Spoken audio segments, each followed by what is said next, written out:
Hey everyone, how you doing? This is Amon Green, Green Bay Packers all-time leading rusher, and you're watching Packers Total Access Live, your daily source for Packer content. Go Pack, go!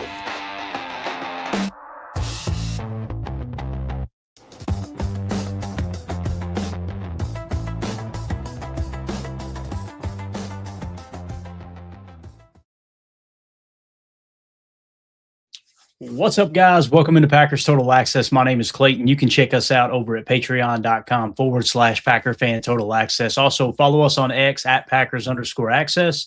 And anywhere you get your podcast, just search Packers Total Access. Hopefully, everybody's having an awesome morning, man. It is a beautiful, beautiful day down here in Tennessee. A little bit chilly, but there's not a cloud in the sky. It's March 28th. We're less than a month away from the draft.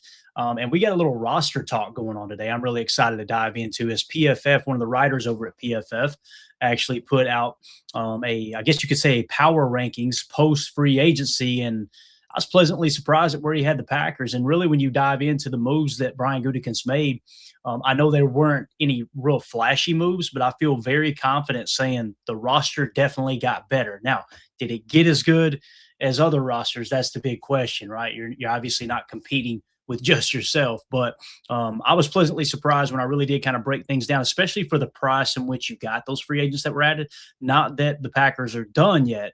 Obviously, after the draft, they may end up going and getting a couple more guys there, so it doesn't count towards the comp formula. But I see everybody falling into the chat. Good to see everybody. Man, y'all are on fire this morning. Good to see everybody. If y'all would smash that like button on the way in, grab your coffee. I just got me another cup and ready to talk some Packers here. So let's dive into it, man. Top 5 roster ranking. That's right. You heard it here first, folks. Not first, probably second or third or fourth. PFF put an article out ranking the NFL rosters, and lo and behold, the Packers ended up 5th best on this list. Now, the question becomes, why are they 5th best? Is that an accurate assessment of the roster, right?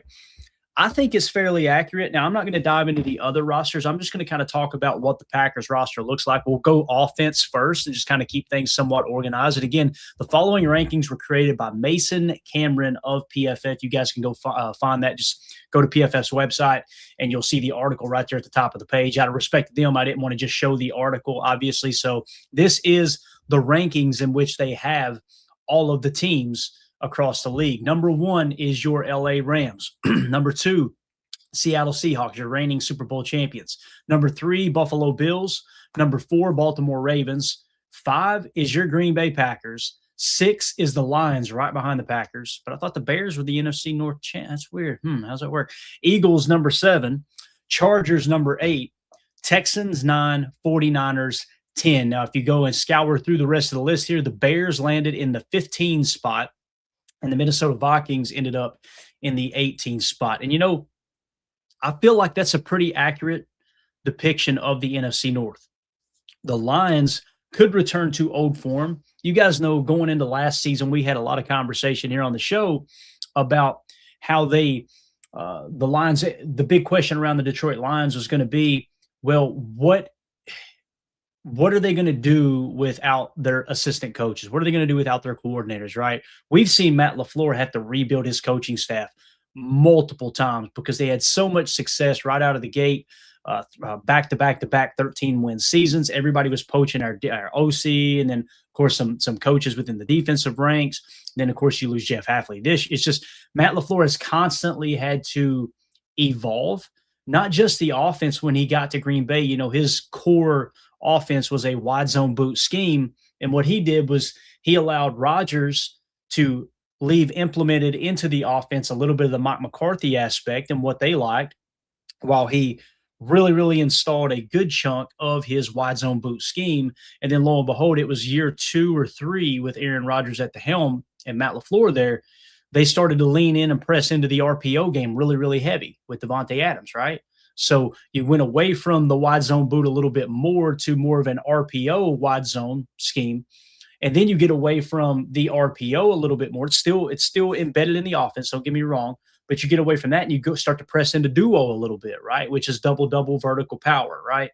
So you evolved into that, and now you're kind of this true duo team. We very rare, if ever, see wide zone. runs in this scheme. Now you see inside zones, which duo can be considered a form of a zone run, right? You see a little read option. You still see some RPO aspect of the offense. So again, the big question around the Lions, it's a long way of saying, how are they going to evolve as a team when they lose Aaron Glenn, their defensive coordinator, to the Jets, and they lose, obviously, Ben Johnson, their offensive coordinator, to the Bears? They took a big step back last year. They finished, third in the division, if I remember correctly. So, again, Packers 5, Lions 6. Maybe they're expecting them to rebound just a touch. We shall see. But I do love the fact that the Packers seem to be the early favorites to win the NFC North. So let's talk about why they had the Packers ranked 5th here. The Packers saw significant turnover this offseason, with leaders Elgton Jenkins, Romeo Doubs, and Quay Walker, among others, all departing Green Bay. To soften that blow, the Packers did well to measure contingencies against their needs, most notably on defense, where they added Javon Hargrave, Zaire Franklin, and Benjamin St-Juste. Okay. Even amid the slew of roster changes, the Packers still maintain elite talent on both sides of the ball after posting the 4th highest PFF overall grade among quarterbacks last season. Jordan Love gives Green Bay an exceptionally high floor on offense. Edge defender Micah Parsons will also give the defense a dominant force to shoulder the load. So again, they're kind of looking at this thing holistically here, right? You've still got the key pieces, the cornerstones, if you will. Jordan Love at the most important position on offense, which is quarterback, and Micah Parsons at one of, if not the most important positions at edge defender on defense. You add Javon Hargrave to help shoulder that load at 3 tech when you're in your nickel. He's probably going to play 1 in the nickel, a little more 3, or probably a little more 3, or if you want to go with a jam look, maybe he'll play 2 or 4 in the 34 front when you're in your base. We'll see how that falls into place. But I think the big thing that's been a big conversation piece for me when you're breaking down the Packers roster here early in the 2026 offseason, I guess midway point, we should say, right? The draft's about to get here, and then we'll do one more swipe through free agency. But the big thing for me is I've heard people say, man, what are you going to do on this offensive line? You lost Elgton Jenkins, right? You've heard it a lot. You lost your most veteran offensive lineman. The same people that last year were talking about how bad the offensive line was playing, right?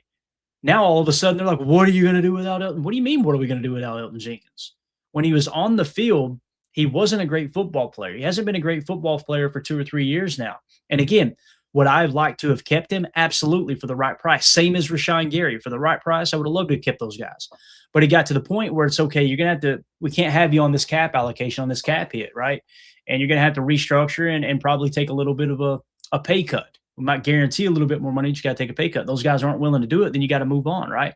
Romeo Doubs, that's the only one of those 3 that's mentioned in this article here about who the Packers lost that I really look up and go, that one hurts a little bit. Because, again, Romeo made some big plays on 3rd down. Romeo had arguably the best hands on the team, right? Probably outside of Matthew Golden. So that's one that makes sense. The Quay Walker one, once again, it's, man, you're losing your Mike backer. How did he play? He was among one of the worst stack backers in the league in passer rating when targeted, right? Meaning when people attacked him in the passing game, they were extremely, extremely successful, to the point where I think we would all agree Isaiah McDuffie's strength is not pass coverage. He was light years better in pass coverage than Quay Walker in his much more limited role as like 500 snaps for Isaiah McDuffie. So when you bring in Zaire Franklin, I don't think it's a huge upgrade, but it's a slight improvement for far less money, to the tune of about $7 million less per year. Right. And again, Zaire Franklin's a 2-year deal that's really a 1. You can get out of it after this year if for some reason a player that the Packers met with throughout the draft process so far, Jake Golday, if he falls to you there, that's great value. Our cheat sheet had him originally in the 48 spot. If you get somebody like that and you let them kind of work in with limited reps like we did Edgerrin Cooper his rookie year, and then you move on from Zaire Franklin next year and bang, you plug in someone like a Jake Golday or a Jacob Rodriguez or an Anthony Hill Jr., right into play. The point is, Zaire Franklin, in my opinion, is an upgrade over Quay Walker. And I feel very confident saying that. It's not that he's nowhere near the physical freak that Quay is, although Zaire did have a 9+ RAS. I think his RAS was like a 9.7. He may have had a better RAS than Quay Walker. He's just not obviously as tall as Quay, as linear as Quay, I guess you could say, with arm length and things like that. But the way he plays and the way he keys in. Now, listen, last year may have been the wall for Zaire Franklin. So we'll see, right? We may see, nope, he's done, and move on after this year. That could be the case. He could also come out and be like, okay, now we're actually attacking the curl flats. Now we're actually attacking the run game. We're not kind of hesitating, then go. You know, we talk about start, stop, shoot, right? Which is a pretty basic. Some coaches probably call it different things. Down here, we've heard it called start, stop, shoot. When the run play is triggered, you right off the bat, get to your spot as quick as possible, set, and then shoot your shot, which basically means read, diagnose, reset, shoot, right? Start, stop, shoot. And again, with Quay, it was more of a kind of start. Okay, what are they doing? Now I've got to catch up to the play. Zaire Franklin, you're going to notice, guys, he plays downhill. And listen, he'll probably make mistakes playing downhill, but I would much rather you make a mistake being a little too aggressive in the run game than just kind of hanging back and tallying up a bunch of totals with the depth of tackle being far greater, right? So that's just my personal opinion. With the Benjamin St-Juste thing, and we'll talk about this a little deeper, I should say, on the defensive side. But I think that was a good signing as well. So really, when you look at those 3 additions, you got better, and the price wasn't that bad either. So the Elgton Jenkins thing, yes, it's a loss, but I definitely think Elgton Jenkins is a better center than Sean Rhyan based off what we've seen to this point. But now Sean Rhyan will get a full offseason as the quote-unquote starting center unless we draft one and they just come in and play like gangbusters at 52, and we're forced to bench Sean Rhyan. But Elgton, I feel confident saying Elgton to Sean Rhyan, at least at this point from what we've seen, is a downgrade.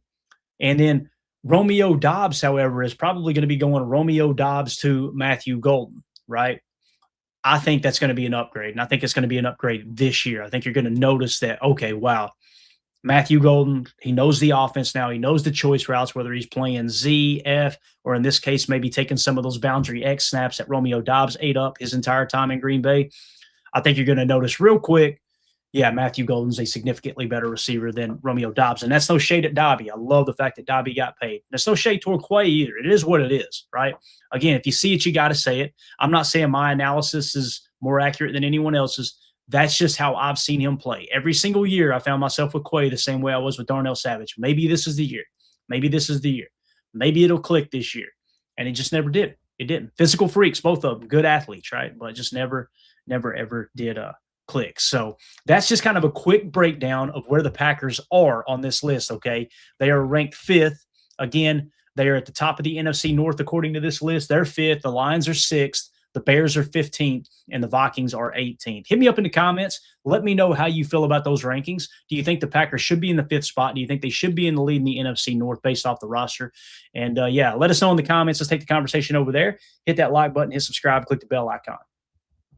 All right, let's move along now to specifically the offense. So on the offensive side of the ball, here are the top-graded players according to PFF. And, guys, when you look at this roster, looks pretty darn good, you know. Now, there's some important positions that's lacking a little bit, right?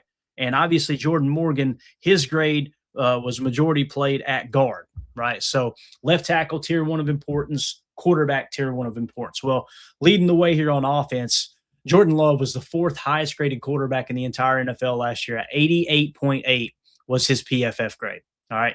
Behind him is Josh Jacobs at 85.8. He was the 5th highest graded running back. That's why you guys remember early this offseason, there were people in the media saying, yeah, Josh Jacobs might be a sneaky cut here, man. They may cut him and free up cap. And I'm sitting there going, man, like, what are we talking about?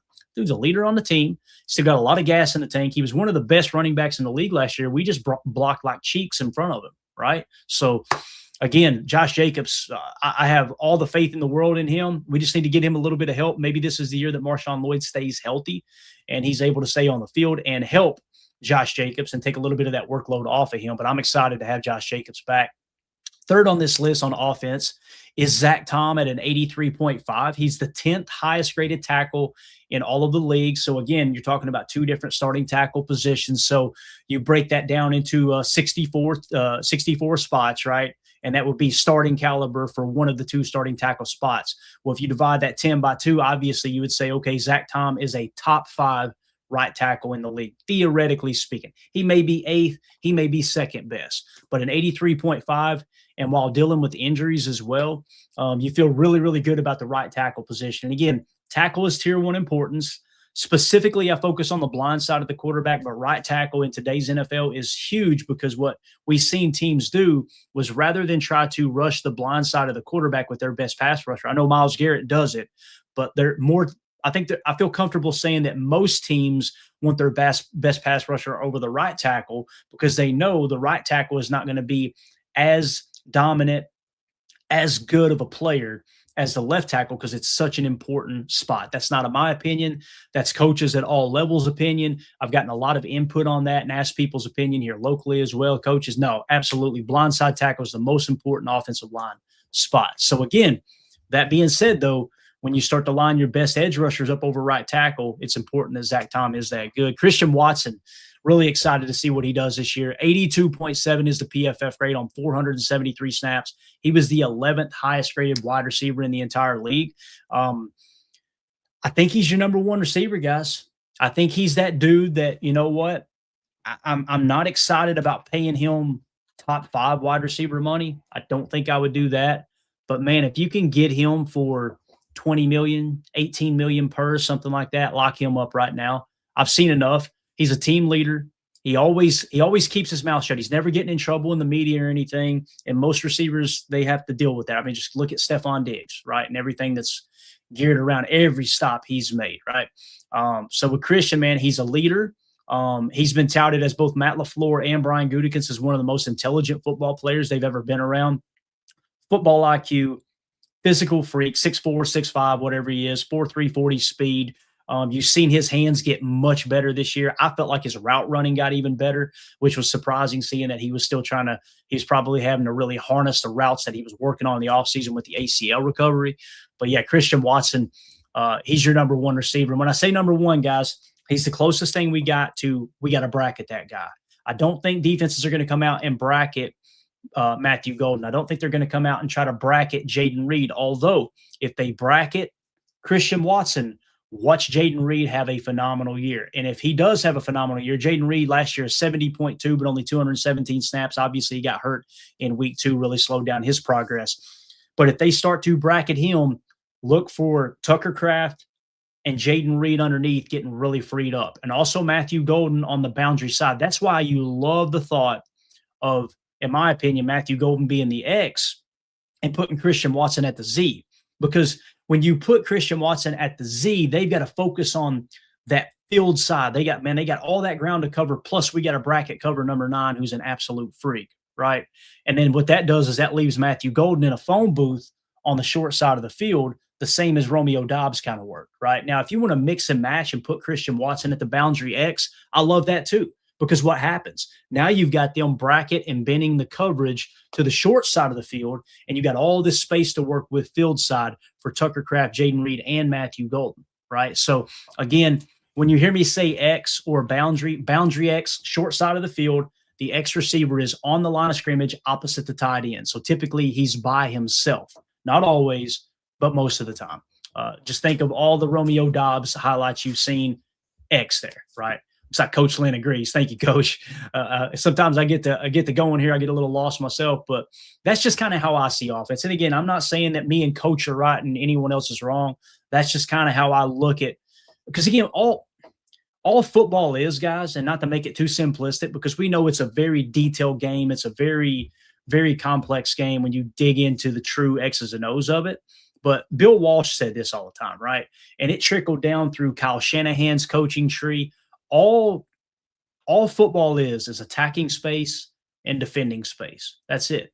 And then when you break it down one level more or one level further, you'll hear me say hat count.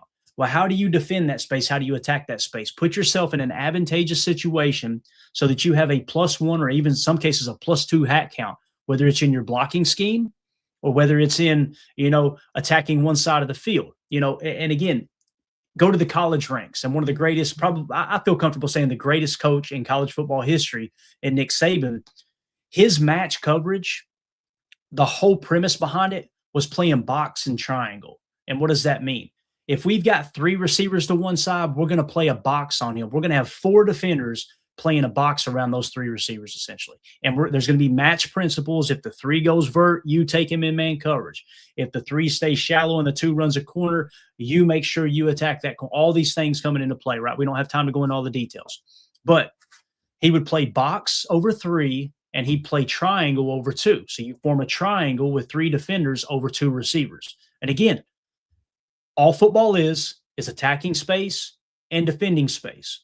Right? And then you peel it back one more layer, and it's how do you win the hat count in the run blocking game and in the pass concept game. That's all it is, really. And again, now you get into dagger and slot cross and wolf and mesh and all these things, right? You know what I think of when I hear the dagger concept? To me, the dagger concept is walk a defender out with the 2 to free up space for the 1 underneath. If they get too aggressive worrying about the space underneath, then you can hit the 2 on a fade, right? So what are you doing? You're clearing out space while someone else attacks space, or you're trying to clear out space. Well, they didn't clear out. You're attacking that space that they're now leaving void on the other side, right? I don't know. That's just kind of how I see the game. But anyway, Tucker Kraft, 78.1, 8th highest graded tight end. I think he's a top 5 tight end. I think this grade should have been higher from PFF based off what we've seen. Time will tell this year. Now, if I were to say a negative about Tucker Kraft, I'm going to get raked over the coals here. But again, I'm not saying Tucker Kraft's a bad football player. The one thing I will say, Tucker Kraft's going to get paid a ton of money, probably to the tune of 10 to 15 million per, I would imagine. He needs to go to Matt LaFleur and say, thank you, coach. Because Matt LaFleur, if you hear Greg Cosell and these other guys talk about run after catch, there's a difference between some people think run after catch is just the statistic itself. Now, that's the metric we use to get ourselves in the ballpark to truly watch the tape and go, okay, why does this guy got so much rack? Sometimes you go, he's running through people's faces. And Tucker Kraft will do that. That's one good thing about him. It's a combination of him running through faces, but also watch him catch balls. Most of the time, he's running butt naked through the trailer park, and it's because Matt LaFleur is scheming him open, right? So, again, I'm excited about Tucker Kraft. I think he is a top 5 tight end. I would pay him as soon as he proves he's back from the ACL. We're right back in that tricky situation where we were with Christian Watson last year, right? But I would pay Tucker Kraft. If they were both healthy, I would pay him before Christian Watson. I would prioritize Tucker Kraft over Christian Watson. Seeing that Tucker's got the ACL and we don't know how it's going to respond, I'd probably go ahead and try to get Christian's done right now, and then Tucker will be next. Maybe you can patch a deal together like you did with Christian Watson with Tucker Kraft. So Jacob Monk, 73.7. It's only 57 snaps, but part of me, am I the only one that looks at that and goes, should we just give Jacob Monk a chance at center? Should we just let him try? And maybe that's part of the contingency plan too, that if Sean Ryan don't work out and they kick him back to guard because Anthony Belton's still struggling, put Jacob Monk in it. Maybe that's the plan. I don't know. But you see the 73.7, you wish it was 100 snaps. If it was 100, I'd go, hey, we need to give Jacob Monk a chance here. But 57's like, a little bit hard for me to jump on that, right? Matthew Golden, the 44th highest graded receiver in all of the NFL with the 70.5. Like I said, I think he's going to step right in that role real nice. Dontavion Wicks had a sneaky good year last year as well. 409 snaps, 70.2 was his grade. So you feel good about your number 4 wide receiver there on the roster. Jaden Reed, the 70.2. Again, same as Dontavion Wicks, smaller snaps. I feel really good about Jaden Reed. I'm hoping Matthew Golden surpasses Jaden Reed this year as a better receiver, but I wouldn't be surprised if we look up at the end of the year and say they both had a good year and Jaden Reed actually had a better year. So Chris Brooks, 69.5. Lasita Smith, 66.1. Darian Kennard, 65.6. Skyy Moore, that addition right there, again, here's what's crazy. Skyy Moore would probably take snaps. Let's say our F goes down with an injury. Jaden Reed goes down with an injury, and you have to put another F in, right? Basically a moving slot receiver, essentially. If you put them in there, who would you rather have, Bo Melton or Skyy Moore in there, right? And again, Skyy Moore is one of the better return guys in the game. So when you look at that, you think, okay, well, Skyy Moore isn't that good of a receiver. He actually graded out better than Bo last year. So you improved the backup F spot as well, where I would expect Golden would go into the F and Wicks would go into the X, and it'd be mixing and matching there if there was an injury. But your receiving core got a little bit better with his 63.6, and pennies on the dollar, man. When you look at the costs of Skyy Moore, and this is from Over the Cap, his cap hit this year, guys, $2.5 million. Next year, $2.5 million. So you got a top 10 kick return guy and a backup F receiver for $2.5 million against the cap, and the only dead money attached is $1 million. If he flops, or you realize, hey, we're good at receiver, we don't need him next year, you just cut bait and you free up your $2.5 million, and you're good to go. Hopefully, he goes out there and he's one of the best returners, right? That's what I hope happens. So that's a look at the offense, just a real quick glance at it, and I think it plays a big role in why the Packers are a top 5 team here, according to PFF. So if you guys are watching this video back later, let me know in the comments, how do you feel about the Packers offense? Is there a player maybe I didn't mention that you'd like to hear a little more about? Hit us up in there. Let's take the conversation into the comments. And also, if you're wondering, okay, what about the defense? I'm going to try to have that video attached to the backside of this one. So on the screen right now, you're hearing my voice. You're probably seeing the video. You can just click on it right there, and it'll take you right into the defensive segment. But hit that like button for us, hit subscribe, click the bell icon. We appreciate that. All right, we got Emilio joining us now. Emilio, what's up, big dog? I woke up, Clay. You know what? Let's go. There you go. I'm going to put that quote on the ticker. I woke up, Clay. So. Got a little college football in late last night, and then said, heck it, I'm going to go to bed, and here we go. I wasn't sure, but heard a blower, so I thought I had a dream. You know, I was cleaning up some grass or something. Somebody next door was just getting after it, so. Bro, it's the worst, man. It's the absolute worst. I couldn't tell you how many times I've woke up on Saturday morning and be like, why's the sun up? Oh, crap. Oh, yeah, it's Saturday. All right. Yeah, I actually thought, I was like, dang, I forgot a yard. Nope, never mind. Actually, we're good. Is there anything you want? I don't know how much of that you heard, but is there anything you want to add to the offense? We're going to jump into the defense on the next segment, but this was just basically PFF put a power ranking out post free agency. They actually had the Packers as the 5th best team, the best in the NFC North. They had the Lions at 6.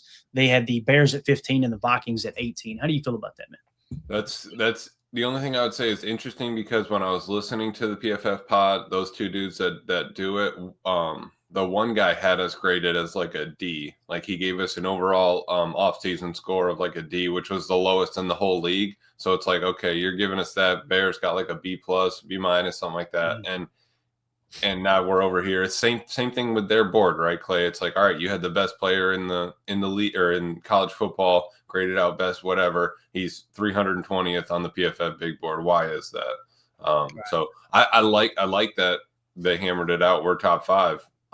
It's funny how there's a lot of discrepancy in PFF. Absolutely, man. And it's across anything. Like, you know, the Rashan Gary conversation that's been so talked about this past year. There's some that think he is one of the worst players in the league. Yeah, and, you know, I'm kind of sitting here going, I mean, y'all are making it sound like he's a backup caliber player. You know, the people that were like crazy about Enigbare, and then you look at the numbers, you watch the tape, and you go, guys, he outperformed Enigbare in every single statistical category. Like, what are we doing? But again, everybody's kind of got their own opinion in that regard. But when it comes to the rankings, I think that if they may have graded him a D because they weren't as active in free agency, right? But I look at it like, where did they improve? Did they get better or worse? Right. And I don't want to recap the whole offensive thing, but like Elgton Jenkins, the people are like, oh, we're going to miss Elgton. Like, we were talking about how bad he was playing for the last 2 years. Right. Like, what are we, you know what I mean? All of a sudden now he's a game breaker again. It's like, I don't know. I don't get it. Romeo is the one I think we'll miss the most, to be honest with you. I think Romeo. Now, Matthew Golden, just like Aaron Rodgers made us forget about Brett Favre pretty quick, Matthew Golden may make us forget about Romeo Doubs real fast. I'm not saying that Romeo Doubs is Brett Favre caliber football player. Please, there's going to be somebody in the comments. I got you. Hooked. Yeah. Go ahead. No, I was saying on DJ and Buck were talking, and they were going through each division and what team did the best or what they liked the most, and they brought up Romeo as the Patriots. That was probably the best one in that division as an addition to a team, which I love. You know, for Roman, what a guy. But it's just cool that they're getting a little bit of respect out there. You know, draft and develop Packers are some of their players are getting some of that respect. Yeah, and really, you know, I put Jordan Love and Micah Parsons on this thumbnail going into the video, and I did that because the two most important spots, you've got studs. Jordan Love is a top 5 quarterback, and Micah Parsons is arguably the best pass rusher in the league when he's healthy. We got to get him back to being fully healthy. So yeah. Anyway, let's jump over to the defensive side. And listen, this is the bottom of the roster, guys. I got this in the Patreon group. Bottom of the roster. Take it back, Clay. I apologize. It's the bottom of the roster. Plus, where's your boy at? Travis Glover there, number 79. Come on. So, yeah, we should put Travis Glover one tier above everyone else on this list. He should be at the top of the list at least. Yeah. And I want to say this, guys. Me and Emilio, actually, we should have just went live last night and just had kind of a hangout. We were in here for 2.5 hours. Emilio asked a question about the board. Hey, what do you want to do here? What do you want to do there? And I'm like, you know what? Just hop in we call it the boot, right? I probably shouldn't even mention this, but it'll be all right. Anyway, we have our own StreamYard for when we're just kind of hanging out. We got a StreamYard room called Bootleg, okay? And anytime we want to have a conversation, hey, just hop in the boot. So we hopped in the boot. We were in there for 2.5 hours breaking down the board and everything, right? I don't even know where I was going. Oh, I know what it was now. He pointed out to me, Emilio, who's our only top 30 visit so far here on March 28th? That'd be Ted Hurst, right? Wide receiver. Yeah, where did he go to college at? Let me see. Southern Georgia State, was it not, Clay? Yeah, it was Georgia State. Now, do we have any kind of precedence for having any Georgia State players on our team? Georgia State players. Actually, I've seen one at a concert before. My boy, my boy Travis Glover is from Georgia State. We like those players. Come on now. Oh man, I can't. When I was listening to the pod back, I was mowing. I was like, I cannot believe he didn't mention that. The first thing I said to you when we got in here, I was like, you didn't say anything about him going to Georgia State. He did. I'm telling you, that's the first thing. As soon as we started talking draft last night, I was like, yeah, why didn't you say that Travis Glover went to Georgia State? Yeah, come on, Clay. I need some. Because you're the only person who thinks about that. Need some backup here. Exactly. All right, let's jump into the defensive side of the ball, man. It's going to be a fun conversation. This is where I do think the Packers got significantly better. And you wouldn't think that based off of the signings, right? But let's first start off, go down with the top players here on the roster on defense. So obviously at the top of the list, the third highest graded edge defender last year, Micah Parsons, 92.0. Whether he's back week 1 or he's back week 4, I think we all need to kind of expect probably not going to look like superhuman Micah until probably week 8 or so, something like that, week 6. He's going to be your best pass rusher the second he hits the field, don't get me wrong. But that superhuman stuff, probably precedents will say it's going to come a little later in the year, right? Xavier McKinney, 79.3, 7th highest graded safety. Look who's the 3rd highest graded player on our defensive roster right here, guys.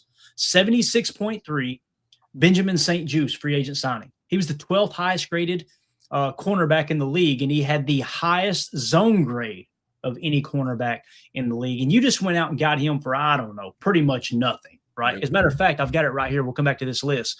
Look at the cap hit on Benjamin St-Juste. This is the guy you just brought in PFF saying day 1, he's your best corner. I don't think anybody would argue with that. I don't know anybody that would say Keyshawn Nixon's a better corner than Benjamin St-Juste. Carrington Valentine's a better corner than Benjamin St-Juste. We're talking outside, obviously. Bull's looking the part. Bull's looking like that guy that we loved during the draft process. But if you get Benjamin St-Juste in here and he is your best corner, his cap hit this year is $3.4 million. Next year, it's $6.5 million. His cap number will never exceed what Keyshawn Nixon's cap number is this year. And he's probably going to be your CB1 day 1 unless you go draft a Chris Johnson and have somebody fall to you, right? And the beautiful thing is, if he doesn't live up to that expectation, Emilio, after this year, you can cut bait and free up $5 million. There's only $1.5 million in dead cap attached to his contract next year if you decide to just move on. I don't think they will. I think they'll play that out. But I don't know, man. I think that's a sneaky good signing. What do you think about Benjamin St-Juste? Again, man, he's our 3rd highest graded player from last year, obviously. 378 snaps. My cutoff is like, you need to get to 100 snaps to go, okay, this is probably real. He had 378 snaps. Played damn good, man.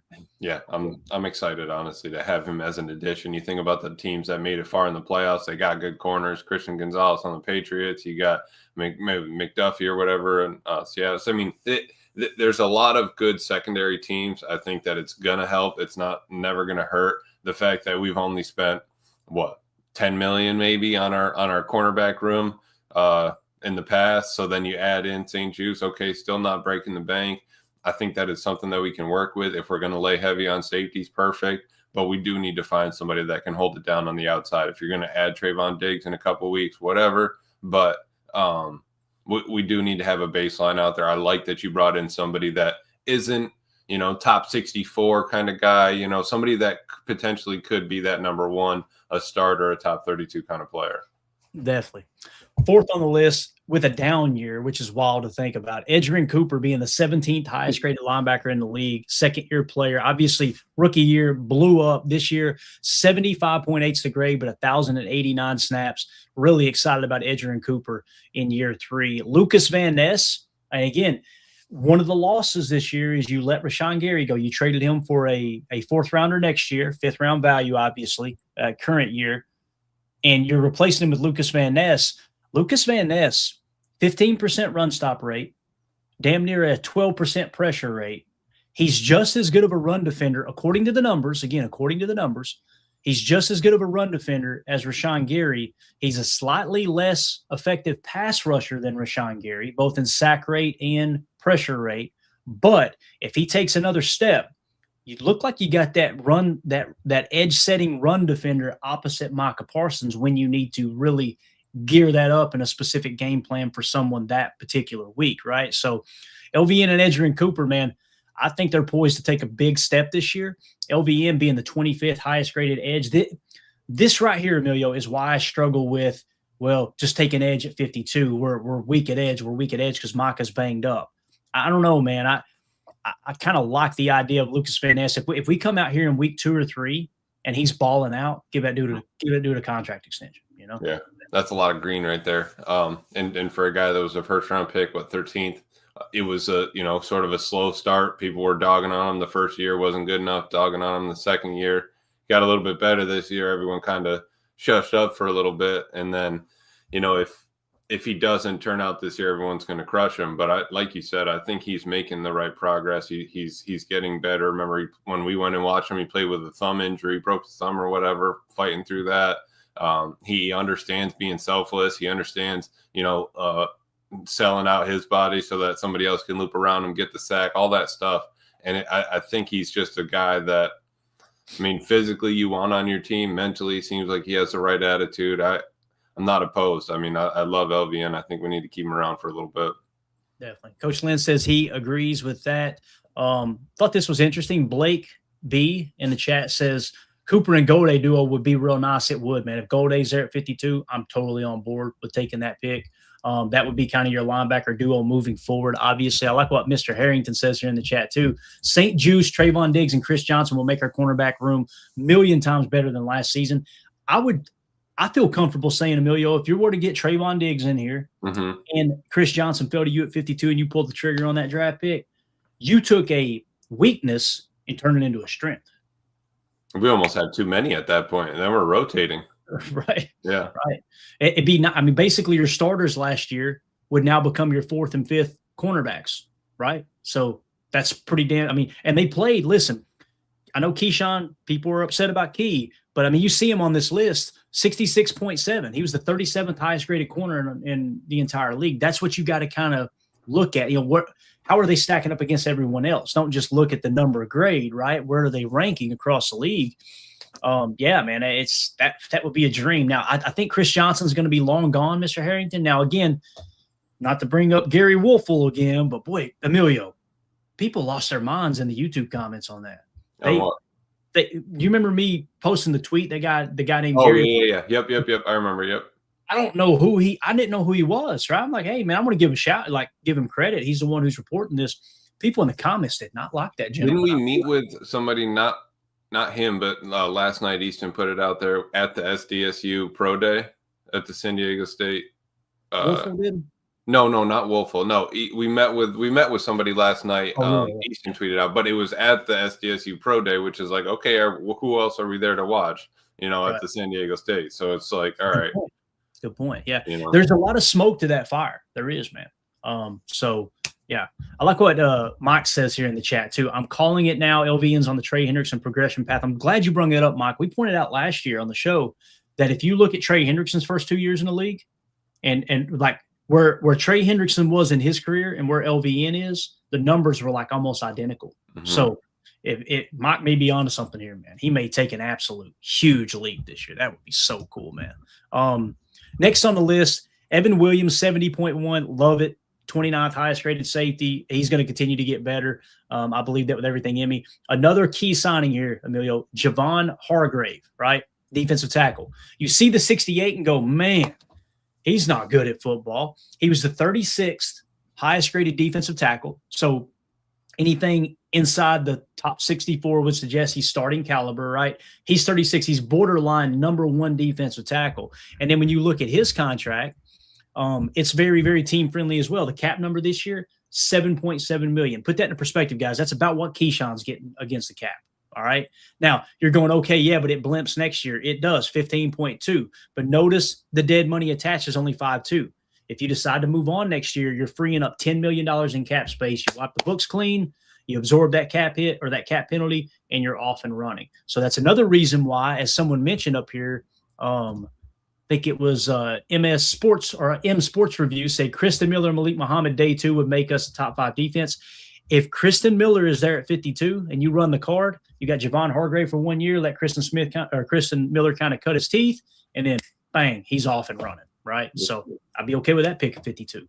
Yeah, absolutely. And you get, we've talked about having a little, a little bit of veteran presence. I think that would be a perfect spot for him. And again, what we're still probably the youngest team with a little bit with who's left and came back. I think we're still the youngest team in the NFL or top 5 there. So at this point, all right, we can't lose all of, that veteran presence. You bring in somebody that's also familiar with your D coordinator. I like it.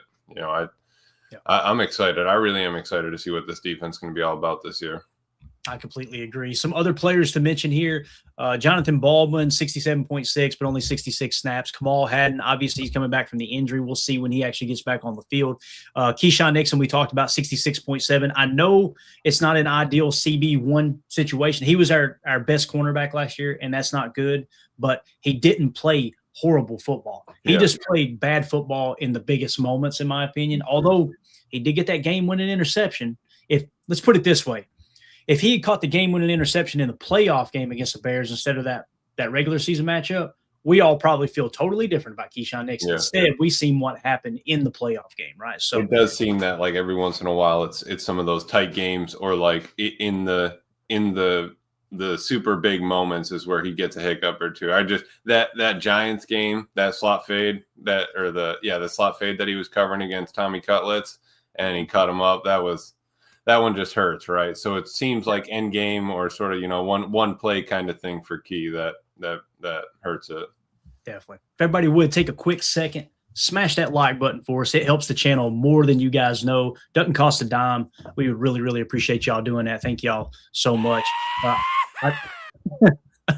Isaiah McDuffie, 65.5. He was the 37th highest graded linebacker. I kept saying last year, like, man, I just rather see him on the field. I feel like the defense played better when he was on the field rather than Quay. That was just me personally. And I know he's nowhere near the athletic freak that Quay is, but I'm excited that he's still in the fold there as well. I think he's a huge asset to the team. 551 snaps there. Javon Bullard, the 44th highest graded safety. They got him listed as a safety. I don't know why. He's actually a nickel. So he'd probably be significantly higher on the nickel list, I would imagine. But 64.8 on 783 snaps. That's a huge jump from his rookie year. Mark my words. I'm going to be very, very, very surprised if Javon Bullard doesn't jump into the 70s this year and people don't look up and go, damn, Green Bay's slot corner, Javon Bullard, is a top 5 slot corner. What I've seen on him so far on tape, I never find myself watching the tape on him, Emilio, and going, oh, he's lost there. Oh, man, he just don't have the athleticism. He's physical at the point of attack. He seemed to be seeing the field and the concepts a lot better last year. I'm really excited about Bull. That's the last one we'll hit here before we move on. What do you think about Bull? Any team with horns, or my boy with Bullard as the last name, I've been standing by him for a while now. He got cut on the first couple of years. Let him get his feet under him. Let him figure out what position they want him to play in the NFL. He played deep a lot in college, all that stuff. he's going to be a perfect, big nickel, light nickel, whatever you want to call it. I think he's a flexible piece. We're going to be in it a lot of 3 wide receivers, somebody that, and with Gannon, yeah, thank you, coach. And with Gannon, I really am excited to see if we're running 3 safeties at the top. Maybe you start with 3 at the top, then you walk one down at the end. It can be Bull, it can be Evan. We have that rotation. X likes to be up on the line of scrimmage. If you're able to kind of rotate that throughout the entire season, nobody's going to sort of be able to pick up on it. I think that we're going to be in business. And you're right. He does play it well. Maybe it's a 2-way go. He struggles with fine, but if you're able to help that, kind of give him a one-way option, funnel him to the outside, funnel him to the inside, sort of thing. I'm for it, man. I'm excited for Bull. Definitely. And the last thing I want to mention here is with Devontae Wyatt. Oh, I didn't think you were going to skip quick mention for him. No Ola Home Depot today. Devontae Wyatt grading out that 52.9. I don't think he played that bad. I don't. Right. But I'm definitely not one of these people that think he's worthy of top 10 defensive tackle money. I haven't seen it up to this point. That's why I really like the Javon Hargrave signing.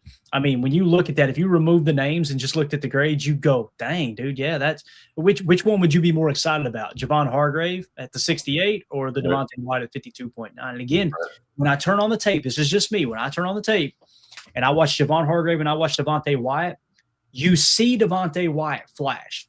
When he flashes, it's like, damn, he can be a wrecking ball. But you see it few and far between someone like a Javon Hargrave, especially when he played under Jonathan Gannon last time. So just want to get your take on that, because I do think those guys are going to be very interchangeable. We're going to be in the nickel 75% of the time, most likely, if that's the case. I think you're going to see Javon Hargrave in the 1 tech where Kobe was last year playing nose, and then you're going to see our boy Devontae Wyatt playing the 3 tech and then mixing and matching him, Warren Brinson in pass rush situations, probably Carl Brooks in more run stop situations. We're going to be in that base 34 probably 25% of the time. That's the rumors that we're going to the base 34. I'm assuming that's the case. So who would be your starting 3 defensive tackles there in that situation? I'm kind of putting you on the spot here. Who would play nose, right?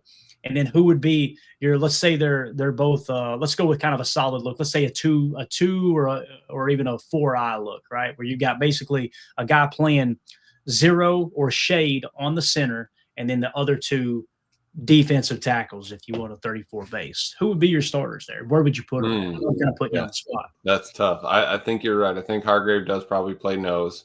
I think you get D. Wyatt on one side, and then maybe you're rotating an edge. Maybe LVN walks in there for a little bit. Maybe you kind of flip those guys around a little bit, but it's tough. It's not like we have a bunch of beef to run like a 3-3-5 or anything like that. You know what I mean? We don't have a bunch of size. I guess you could throw TJ Slayton in there. Maybe you throw TJ in at the nose, and then you throw Hargrave on Hargrave and Wyatt on either side for a couple. Not for all of them, for a couple of snaps. I wouldn't be opposed to that. I think you meant Jonathan Ford, didn't you? Jonathan Ford. You're right. Yeah. Thank you. Because it's not like we didn't like him for a while. Like they had him around for a while. They kept him around. I wouldn't be opposed to if you're talking the thick set, that's probably what it is. Yeah. And for me, I think if it's a run heavy team out of the base, if it's not something where the analytics suggest they're going to pass out of their 12 or 21, what I would probably do if it's a run heavy team, like, hey, they love the run out of 12 and 21 on first down, I would probably go with Nas Stackhouse at the nose. Ooh. And then I'd have Wyatt and Hargrave. That's how I approach that right now. If they're a team that likes to come out in 12 personnel, spread it out a little bit and pass, I would probably put Hargrave at the nose, like you were saying, Wyatt on one side, Warren Brinson on the other. That way you can get after the pass a little bit more. And again, that's going to schematically change week to week, right? As you are you wanting LVN to stand up on the sides there, if that's the case, or do you want him? Yeah, I think in the 34, me personally, I think you're going to see it now in the nickel. I think he will play some 3 tech. I think they'll still move him inside, but in the base, he's definitely a 34 outside linebacker. He definitely can't 2 gap. I don't want to say he can't. He's not built to 2 gap. And you do got to be prepared to 2 gap, even if you're playing a team that schematically shows, hey, we like to pass on first down out of 12 personnel. You got to be prepared to 2 gap against that run game. So, and I could be wrong, but that's just and maybe Jonathan Ford's the better answer than Nas Stackhouse, but when I really look at it, I like how Nas holds the point of attack as a nose. But again, if Lee Hunter or somebody falls to you at 52, going to be hard to pass that up because that's a guy that you could put in there and then rotate him in and out of the nickel as well, right? That's something you could maybe take a swing on. So it's going to be fun. It's going to be fascinating to kind of see how everything falls into place. I think we hit everything, other than James Esther. You got anything to say about James Esther? Are we good? I do not. Nope. All right. That's going to wrap it up for the defensive segment. If you guys are watching this back later, hit us up in the comments. Let us know. How do you feel about the defensive side of the ball? Do you think it warrants them being ranked top 5 as a team according to PFF? Let us know in the comments. Hit like, hit subscribe, click the bell icon. And also, if you missed the offensive segment of this show today, I'll have that attached to the screen probably right now. You'll be able to see it. All right. So just click on it somewhere on the screen right now. So, hit that like button. I was trying to say hit that like button. I said hit my knee. And we appreciate y'all. We'll see you on the next video. All right. Let's move along now. Emilio, I got to ask you a question. All right. I'm going to wrap it up right there. We know that'll be the end of hour 1. I got it. So, hey, welcome in hour 2, everybody. Do you want to do your mock draft now, or do you want to do it some other time? What do you think? Let's slam it up. Well, we can still do a second one, right? Or is this going to be my one and only? This is the one. No, I'm just kidding. Yeah, we can do as many as you Okay, want. cool. Yeah, I'm with it. Now that the board's fixed and Jacob can't use it and all that, perfect. I like that. All right, so that's what we're going to do, gang. We're going to shift gears now, and we're going to do mock draft. A mock draft, and you're going to use the mock draft database, okay? And listen, got to be honest with you. Between PFF and this and the others that we've used, this is the one where we come away going, God, I love this draft. It seems like it's easy for us to find the draft steals when we're using the mock draft database. I've got our board off to the side if you need me to hit on anything. But, as we go into it here, we'll go ahead and start at 7-round mock draft. And I think I've got everything set up correctly here. We'll go turbo. Speaking of my coach. Scared money don't make money. I've got your needs listed here: cornerback, D tackle, O-line, linebacker, tight end, running back, quarterback. And then I went ahead and added edge to the backside because some people think it's going to be a huge need. But, man, look at this right out of the gate. Maxie Honachur, offensive tackle at Arizona State in the 38 spot. Lee Hunter, defensive tackle out of Texas Tech at 41. Chris Johnson at 42. That's the suggested pick. Chase Basantis, interior offensive lineman for Texas A&M. Jacob Rodriguez at 44. This is why some people think that this mock draft database, it'll never fall this way. But if all these guys are available, Kristen Miller, Jadarian Price, Anthony Hill Jr., Eli Stowers, my goodness, dude. It's like, who did they pick before all this? You know what I mean? That's when you get questions on this. Like, how are all these guys still here? It's a great question. I wish we could go back. Is there a way? There is no way. You go at the top and scroll the board, scroll the things across the top. Oh, yeah. So let's see who went right before we picked. Grayson Halton. Oh, man, the one that Gute was scouting him out with the binoculars. Dang. Gabe Jacobs. You've got Keontae Scott, went to Minnesota. Ty Simpson ends up in Atlanta. How about that? Staying in the South. Jake Golday ended up going, wow, he actually went pick 47 to the Colts. Josiah Trotter to Tampa. Emmanuel Pregnon is gone. Yeah, so a lot of these are, I think they're worthy of where they're being thrown. Ponce. Is Jennings on here? Dunker still available? I just want to know. I bet he is. Let's see. Jennings Dunker. Nope, he is gone. Okay, that makes sense. All right, I already got my pick, Clay. I'm going to work the board hard here. Jennings Dunker went 38th. That's wild. I don't think I've seen him that high before. So anyway, all right, what do you got, Bob? Talk to me. If we just go back to who's available here, we don't need a Honachor right this second. Lee Hunter, Chris Johnson, Chase Basantis, Jacob Rodriguez. Definitely don't need Mr. Rodriguez. Appreciate the mustache. Don't need your help. R. Mason Thomas. Fun fact, they were saying, do you know what the R stands for? Mm-mm. It literally stands for nothing. They're like DJ and Greg Rosenthal were talking on 40s. They were like, you know what the R stands for? And DJ's like, yeah, nothing. He goes, dang it, man. I thought I'd have you on something. Why would you? It's just there. R. I'm going to do R. Clayton. It's like our government. It's just there, you know? Both sides of the aisle. They're just kind of, we'll show up and get a pick. Anyway. So for the first pick, we really don't need to discuss this too much. I'm going to work the board very extensively now that we've got it adjusted. If you're looking at our board right now, 41 spot, we have Zion Young. He met with Lee Hunter. We met with Brandon Cease. We met with Jake Golday. We met with Dunker. We met with. All those are in the cluster right around that pick. Jennings gone. Golday's gone. Cease, Zion Young is gone too. It looks like Zion Young is gone, and Cease would be the only other one. I'm taking Lee Hunter right here, Clay. It's really? Wow. Yeah, we're not even gonna mess around with it too much. Mr. Lee Hunter out of Texas Tech. Man, that's so. I listen. I just want to make sure I'm clear here. I'm gonna get yelled at, aren't I? No. You're not gonna get. I love this because I love getting other opinions. You know what I'm saying? Like I thought for sure you were gonna say Chris Johnson. You would go Lee Hunter over Chris Johnson, right? Yes, sir. So yes, you're sir. saying trenches. We haven't met with Chris at the moment. Right now, I'm going off of the information we have. Lee Hunter was a Senior Bowl participant. Packers met with him. 6'3.5", 318, 33 1/4 arms. Ran a 5.18.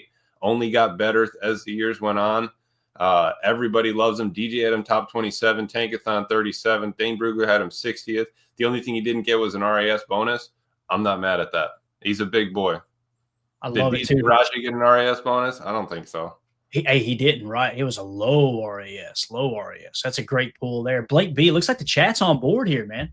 Blake B says, I like it. Drew D says, thing is, you can get cornerbacks later easier than D tackles. That's a very valid point. Although Coach Lynn says, I'm taking Johnson. So, okay, and I appreciate it. I'm going to keep it in mind. Johnny B says exactly, Drew. So he agrees, right? Mr. Harrington agrees. Everybody's on board with you, man. I'm in the minority here. Look at this. It might be half and half. We got Mart here and J. Cole with Johnson. Okay, all right. We'll see. The beautiful thing is, if both of those guys are available, I'm just going to sit back like this and enjoy the show. Like I'm good with either. You know what I mean? It's just I feel like the D tackle depth is a lot less than it is the cornerback depth this draft. 100%. All right. So with the 52nd pick, we're getting the 41st best prospect according to the PFF, or I'm sorry, the mock draft database. Where is he at on our board, Emilio? He's 42 on our board with a 41.1 grade. Great value for Lee Hunter. So you go right out of the gate and get you a D tackle. I love it. All right. Now, here we are at pick 84. Best available, Keith Abney out of Arizona State. Is he a slot, Emilio, cornerback Keith Abney? I think he is. I believe so. Next is Mike Washington, running back out of Arkansas. Elon Rutledge, offensive lineman out of Georgia Tech. Malachi Fields, wide receiver out of Notre Dame. Kamari Ramsey, safety out of USC. Connor Liu, offensive lineman out of Auburn. Sam Heck, center out of Kansas State as well. Max Clare, tight end out of Ohio State, just to name a few. There's Davison Igbinosun is available as well at corner. What position would you like to see, sir? That is tough. Okay. Let me just see the O-line real quick. And Keith Abney is not listed as a slot. So evidently he is he's 5'10", 187, outside corner, 30-inch arms. So what'd you say you want to see? I'm sorry. Just offensive line real fast. Let me see. We got interior, Keelan Rutledge, Connor Liu, Sam Heck, Logan Jones, Jalen Farmer. And then if we go to offensive tackle, Brian Parker. Yes, sir. Markel Bell, however you say it, Cage Casey, and then Austin Barber. Okay. Working the board here.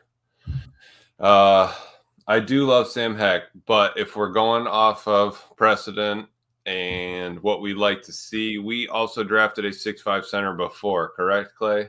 That was his name was Josh Myers. That's correct. We drafted somebody from Duke 2 years ago, Mr. Monk. I think I am going to work the board here, Clay. I'm going to get yelled at. Best player available that the Packers have met with in this window would be Brian Parker. We have him as the 79th best player on our board. He had a 77.4 grade, 6'5", 309, 32, almost 33-inch arms, 5.14 speed. Packers met with, and he was at an all-star game.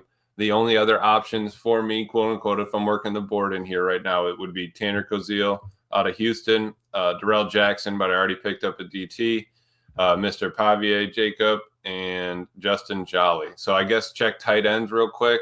Best available tight ends, Max Clare, Oscar Delp, Sam Roush, Michael Trigg, which, by the way, Michael Trigg, that's the one I sent you that text about this morning. Yeah, yep. Sounds like he actually – the guy that reported it said he flunked out of Ole Miss, and he said, And that's hard to do. That's what he said in the article. So it sounded like he was having some academic issues there, and it wasn't because he wasn't smart enough. He just wasn't applying himself, obviously. Jack Andres and then Eli Raridan. The thing about Tanner Koziel is 179 on their board. You could probably get him later if you wanted to. I don't want to lead you away from someone that you want, though, but just keep that in mind. He's all the way down at 179. Okay, and someone had corrected me earlier. I want to give a shout out real quick. Rodney Jens in our Patreon group, I want to thank him. He said that I've been saying Kakmarek. He said it's Kazmarek is how he said it. Okay, so that makes sense. Kazmarek or however. So, all right, what do you want to do, man? Man, I think I'm gonna have to just go with my heart and what lights up to me at the board. It's gonna be Brian Parker the second, center out of Duke. This is gonna be such a different draft. I love it. Right, and again, you see it. He's 107 on the board here. It looks like a reach. Where's he at on our board, Amelia? On our board, he is 79 on our board with a 77.4. And he is already identified as, hey, this looks like a guy the Packers are going to be very interested in. Yeah, right? 6'5", 309. He got better from 23 to 24 to 25 each year. He was sixth best last year, 25. I mean, he was PFF had him 102nd. Consensus had him 80th, and Tankathon had him 107. But a -5 RAS, a freak athlete at the center position. Yes. Yeah, looks like Mike's on board. He says, love Parker, very versatile inside. So there we go. Come on now. All right, so with the 84th pick, the Green Bay Packers select. And by the way, even though he's 107 on their board, they are showing the Packers are the best fit for him, right? Brian Parker, the second, offensive lineman out of Duke. Love it. So, all right, you got your D tackle, you got an O lineman. Your top needs right now, according to our needs, it doesn't mean you got to follow them. I'm just going to read them off here. Cornerback, linebacker, tight end, then running back. Of course, some people may see edge as a top need. You guys heard what I said about LVN. You know how I feel about Barron Sorrell and Colin Oliver. I don't think it's as much of a need as most people think, but I could be wrong there. What do you want to see here, Emilio? Can you take me to corners, please? Cornerback. Yeah, never mind. You don't even need to. He's right there. Look at this. Okay. Really quickly, go to D-line and edge. I just want to double check. All right. D-line, Dante Corleone, Zane Durant, DeMonte Capehart, Chris McClellan, and then Caleb Proctor down there at 129. And then you want to see what else? Edge real fast. Edge is Kieron Crawford, Vincent Anthony Jr. out of Duke, Max Llewellyn out of Iowa, Nadami Tucker. Talked about him, right? The Packers got him on the radar. He's in the 193 spot, though, quite a bit later. Okay. Tyreek Sapp, and then way down the list there at 203 is Mason Reiger, who I think the Packers have met with as well. So if I'm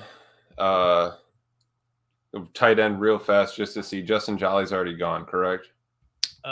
Jolly is gone. Yeah. Okay, all right. So then if I'm looking at the board, working our numbers here, 108, we have Nadami Tucker, edge out of Western Michigan, Senior Bowl met with, and a wrestler. The next option would be 113, Caleb Proctor, Southeast Louisiana, met with, All-Star game, and then cornerback at 116, Malik Muhammad out of Texas. I honestly think I would love to take Caleb Proctor right here, but I've already taken one. So if he's available next round, I would still be open to taking him. At the moment, though, I think I'm taking the 6 foot 182, 32 and 3/8 arms, ran a 4.42 out of Texas, had to guard Matthew Golden at some point. Tankathon had him 67th. Dane Brugger had him 90th, and he had a -5 RAS. We need some corner help. Mr. Malik Muhammad. That's 3 Texas players in the past 2 years. Hey, and we know Gute does that too, man. He keys in on a university, and it's like, all right, I'm gonna pluck guys out of there like it's a pipeline. A question for you: people are gonna watch this back and go, you got Devin Moore on the consensus big board here at 92. You got Malik Muhammad 98. Why Malik Muhammad over Devin Moore? Where do they rank on our board compared to Devin Moore? Who? I know you did. Devin Moore. He is actually one spot below Malik Muhammad out of Florida. He was a Senior Bowl. So in the aspect of him playing in an all-star game to give him enough credit for them to take, yes, that is correct. But I think he might be honestly maybe it's a little too long. Maybe you already have your St-Juste in him. He's 6'3", 198 with 31 and 5/8 inch arms. So he's got an inch shorter, inch and a half shorter arms, and he ran a 4.5 flat. Don't have a grade for 23, 24. He was 271. PFF in 25, he was 43rd. But PFF's big board had him 339th, and consensus had him 75th. So I think I like that Tankathon had Malik a little bit higher. Dane Brugler had him opposite. Dane Brugler had more higher, but we have a -5 RAS from Malik Muhammad. Just sneaks him in there by 0.5 in front of Moore. So they would be the same if both options are available. I could see them still taking Moore at this time, but at the moment they've already met with Muhammad, and Andy was in an all-star game. Yeah, I'm for it. So essentially, what you're saying is, if Malik Muhammad was not here right now, you feel fine with going Devin Moore, wouldn't you? But you prefer Malik Muhammad over Devin Moore, though. Correct. Yeah. But I also at that point would maybe take Mr. Tucker if we're talking who's available on our board in that area. Got it. All right, man. And it looks like the chat. J. Cole says he heard Muhammad is 190 pounds now. That would be great for him because he's a little light, right? Mr. Harrington says Muhammad would be sweet here, and the Packers liked him. But we also got go with Georgia often, so Everett seems possible too. That's a great point that we love our Georgia guys, right? And he is the top fit here according to team fits with the mock draft database. Where's Dalen Everett at? I just love asking these questions in real time so we kind of know. All right, when they're put in these situations. Everett is 176 on our board. Wow, so he's significantly lower. You could still probably get him later on, or they still probably would take him later on just because he was a participant in the Senior Bowl. But 6'1", 196, a little bit shorter arms, 31 and 7/8, but he ran a 4.38. So one other thing I wanted to look at here real quick. Who did the Packers meet with out of Georgia State? What was his name again? Ted Hurst, right? Yes, sir. He's long gone. Now we're at pick 120, so we're just trying to get an idea of, okay, where is Ted Hurst going to be going in this draft? On our board, he is 88th. Yeah, and he went 115. So, I would have had to take him with the 88th pick. 80, so 80. I'm sorry. Yeah, 84 looks like the spot where if you want Ted Hurst, at least on March 28th here, you're probably going to have to use the 84th pick. But would you rather take Ted Hurst or Brian Parker? Right, I would rather take Brian Parker. Okay. Would Gute rather take Brian Parker? I don't know, right? Because he loves his receivers late in the draft, right? He just when they get locked on one, it's like, okay, that's my Romeo Doubs, right? We talked about Dontavion Wicks, people like that. I could see him being that type of player that you get a little later in the draft. In this case, it's the third round, obviously a little bit different, but I could see them locking on. I'm with you. I would go Brian Parker, no doubt. I would not have went receiver at pick 84 there in that situation. Yeah. And it's like, okay, every time Greg Cosell brings him up, the more he brings him up, that guy is going to keep. He said he's a day 2 pick. You know what I mean? Not like walking the line at day 3. That guy's going in the 2nd or the 3rd. Got it. Yeah. Dave C says Hurts looks third roundish. I could see that, right? Yes. Second to third round is what it feels like. Now there's buzz around him, so he's skyrocketing up boards. I like what Blake B says here. Fred Durst, Ted Hurst. Ted Hurst, Fred Durst. I did it all for the Juki. You know what I'm saying? Come on now. There you go. Were you familiar with Limp Bizkit, Amelia? I know you were probably pretty. Limp Bizkit? Yeah. Yeah. You did you ever listen to some Bizkit or no? Yeah, a little bit. Dabbled in it. Man, I'm telling you, when they hit their peak when I was in high school, bro, it was unbelievable, man. Everybody had red Yankee hats. Everybody did. I didn't, but everybody else did. But it was like, man, they put out some bangers. I don't know if you guys. Or there you go. We got some people in here. Well, Blake B, of course, Chocolate Starfish. There you go. Coach Lynn, I believe he's referring to it too. I was. Let's go, man. Love it. All about some Limp Bizkit back in that. Man, we had such good music back then. What the hell happened? We had Limp Bizkit. We had Method Man. Eminem bust onto the scene. We were still bumping some Merle Haggard in the Camaro. We had the Tupac right next to the Leonard Skinner in the CD changer. You know what I'm saying? It's just, man. He is a G. I wouldn't say that, but all right. So we're going Malik Muhammad here, right?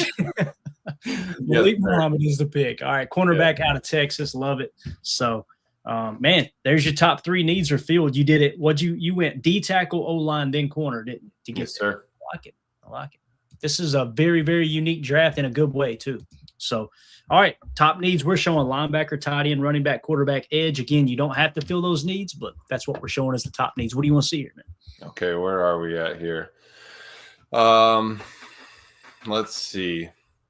Take me to edge real fast. I'm sorry. I've just got to do before we get to edge here. Master Bojangles, Wu-Tang Clan, let's go. You kidding me? Dave C, I still limp with the biscuit. I'm not going to lie. I was faded. I ain't going to lie. I was faded. Like, man, that's bringing back some memories right there, dude. All right. What'd you say? I'm sorry. Take me to edge real quick. All right. Edge, you got Vincent Anthony Jr., that's Brian Parker's teammate out of Duke. Max Llewellyn, edge defender out of Iowa. Tyreek Sapp out of Florida. Trey Moore out of Texas. And George Gums Jr. out of Florida. Okay, so I think we're good there. Tight end, actually. I think we do still need to dabble in that. All right, so you're getting close now, right? We're at pick 160. Best available, according to the mock draft database, is Jack Andres out of Texas, Eli Raridan out of Notre Dame, Joe Royer out of Cincinnati, Daquan Wright out of Mississippi, or Ole Miss, I should say, Nate Borkircher, if I'm saying that right, out of Texas A&M, and then Tanner Koziel out of Houston. Will Kazmarek, tight end out of Ohio State, is next. So if you're scroll down there, is Dallin Bentley there still? Dallin Bentley's still there, yes, sir. Yep, at 189. You got Marlon Klein, John Michael Gillenborg. We spent some time yesterday talking about fresh names.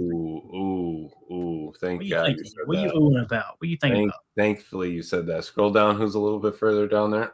Out of Wyoming. 215, huh? Oh, yeah, your boy, Gillenborg. Mm-hmm. That's my boy. Let's see.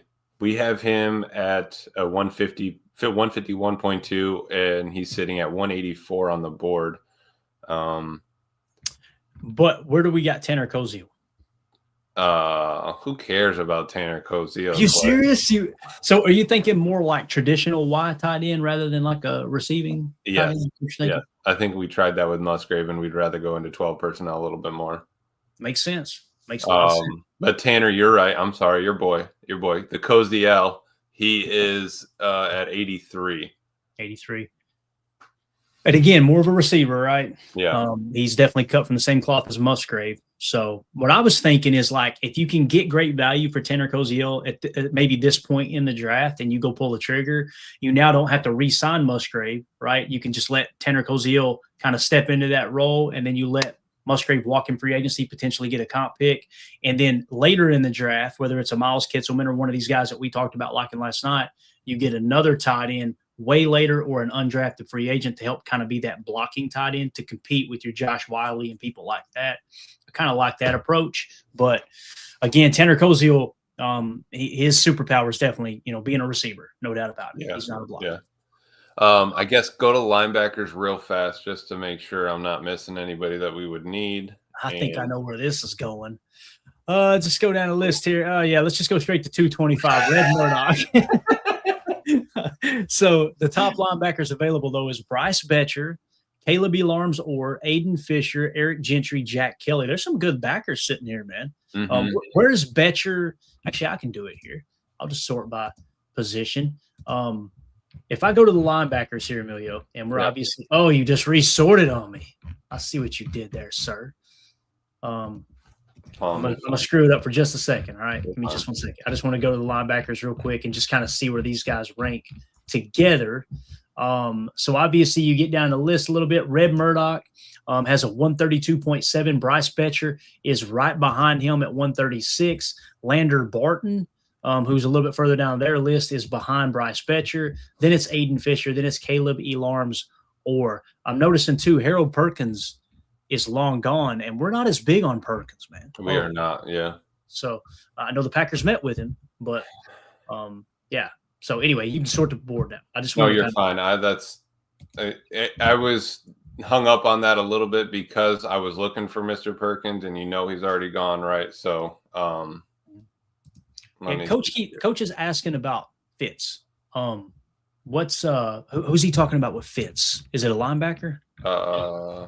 Fitz. Fitz. Hold on. Fitz. The only Fitz we have is a safety coach. Safety. Let's see here. So is he talking about Bishop Fitzgerald? Is that who he's talking about? Yeah. Okay, and the Packers did meet with him, right? But he's way later. So we got him in 2:30. Yeah, that was the other thing. It's like, all right, where else? Fitzpatrick.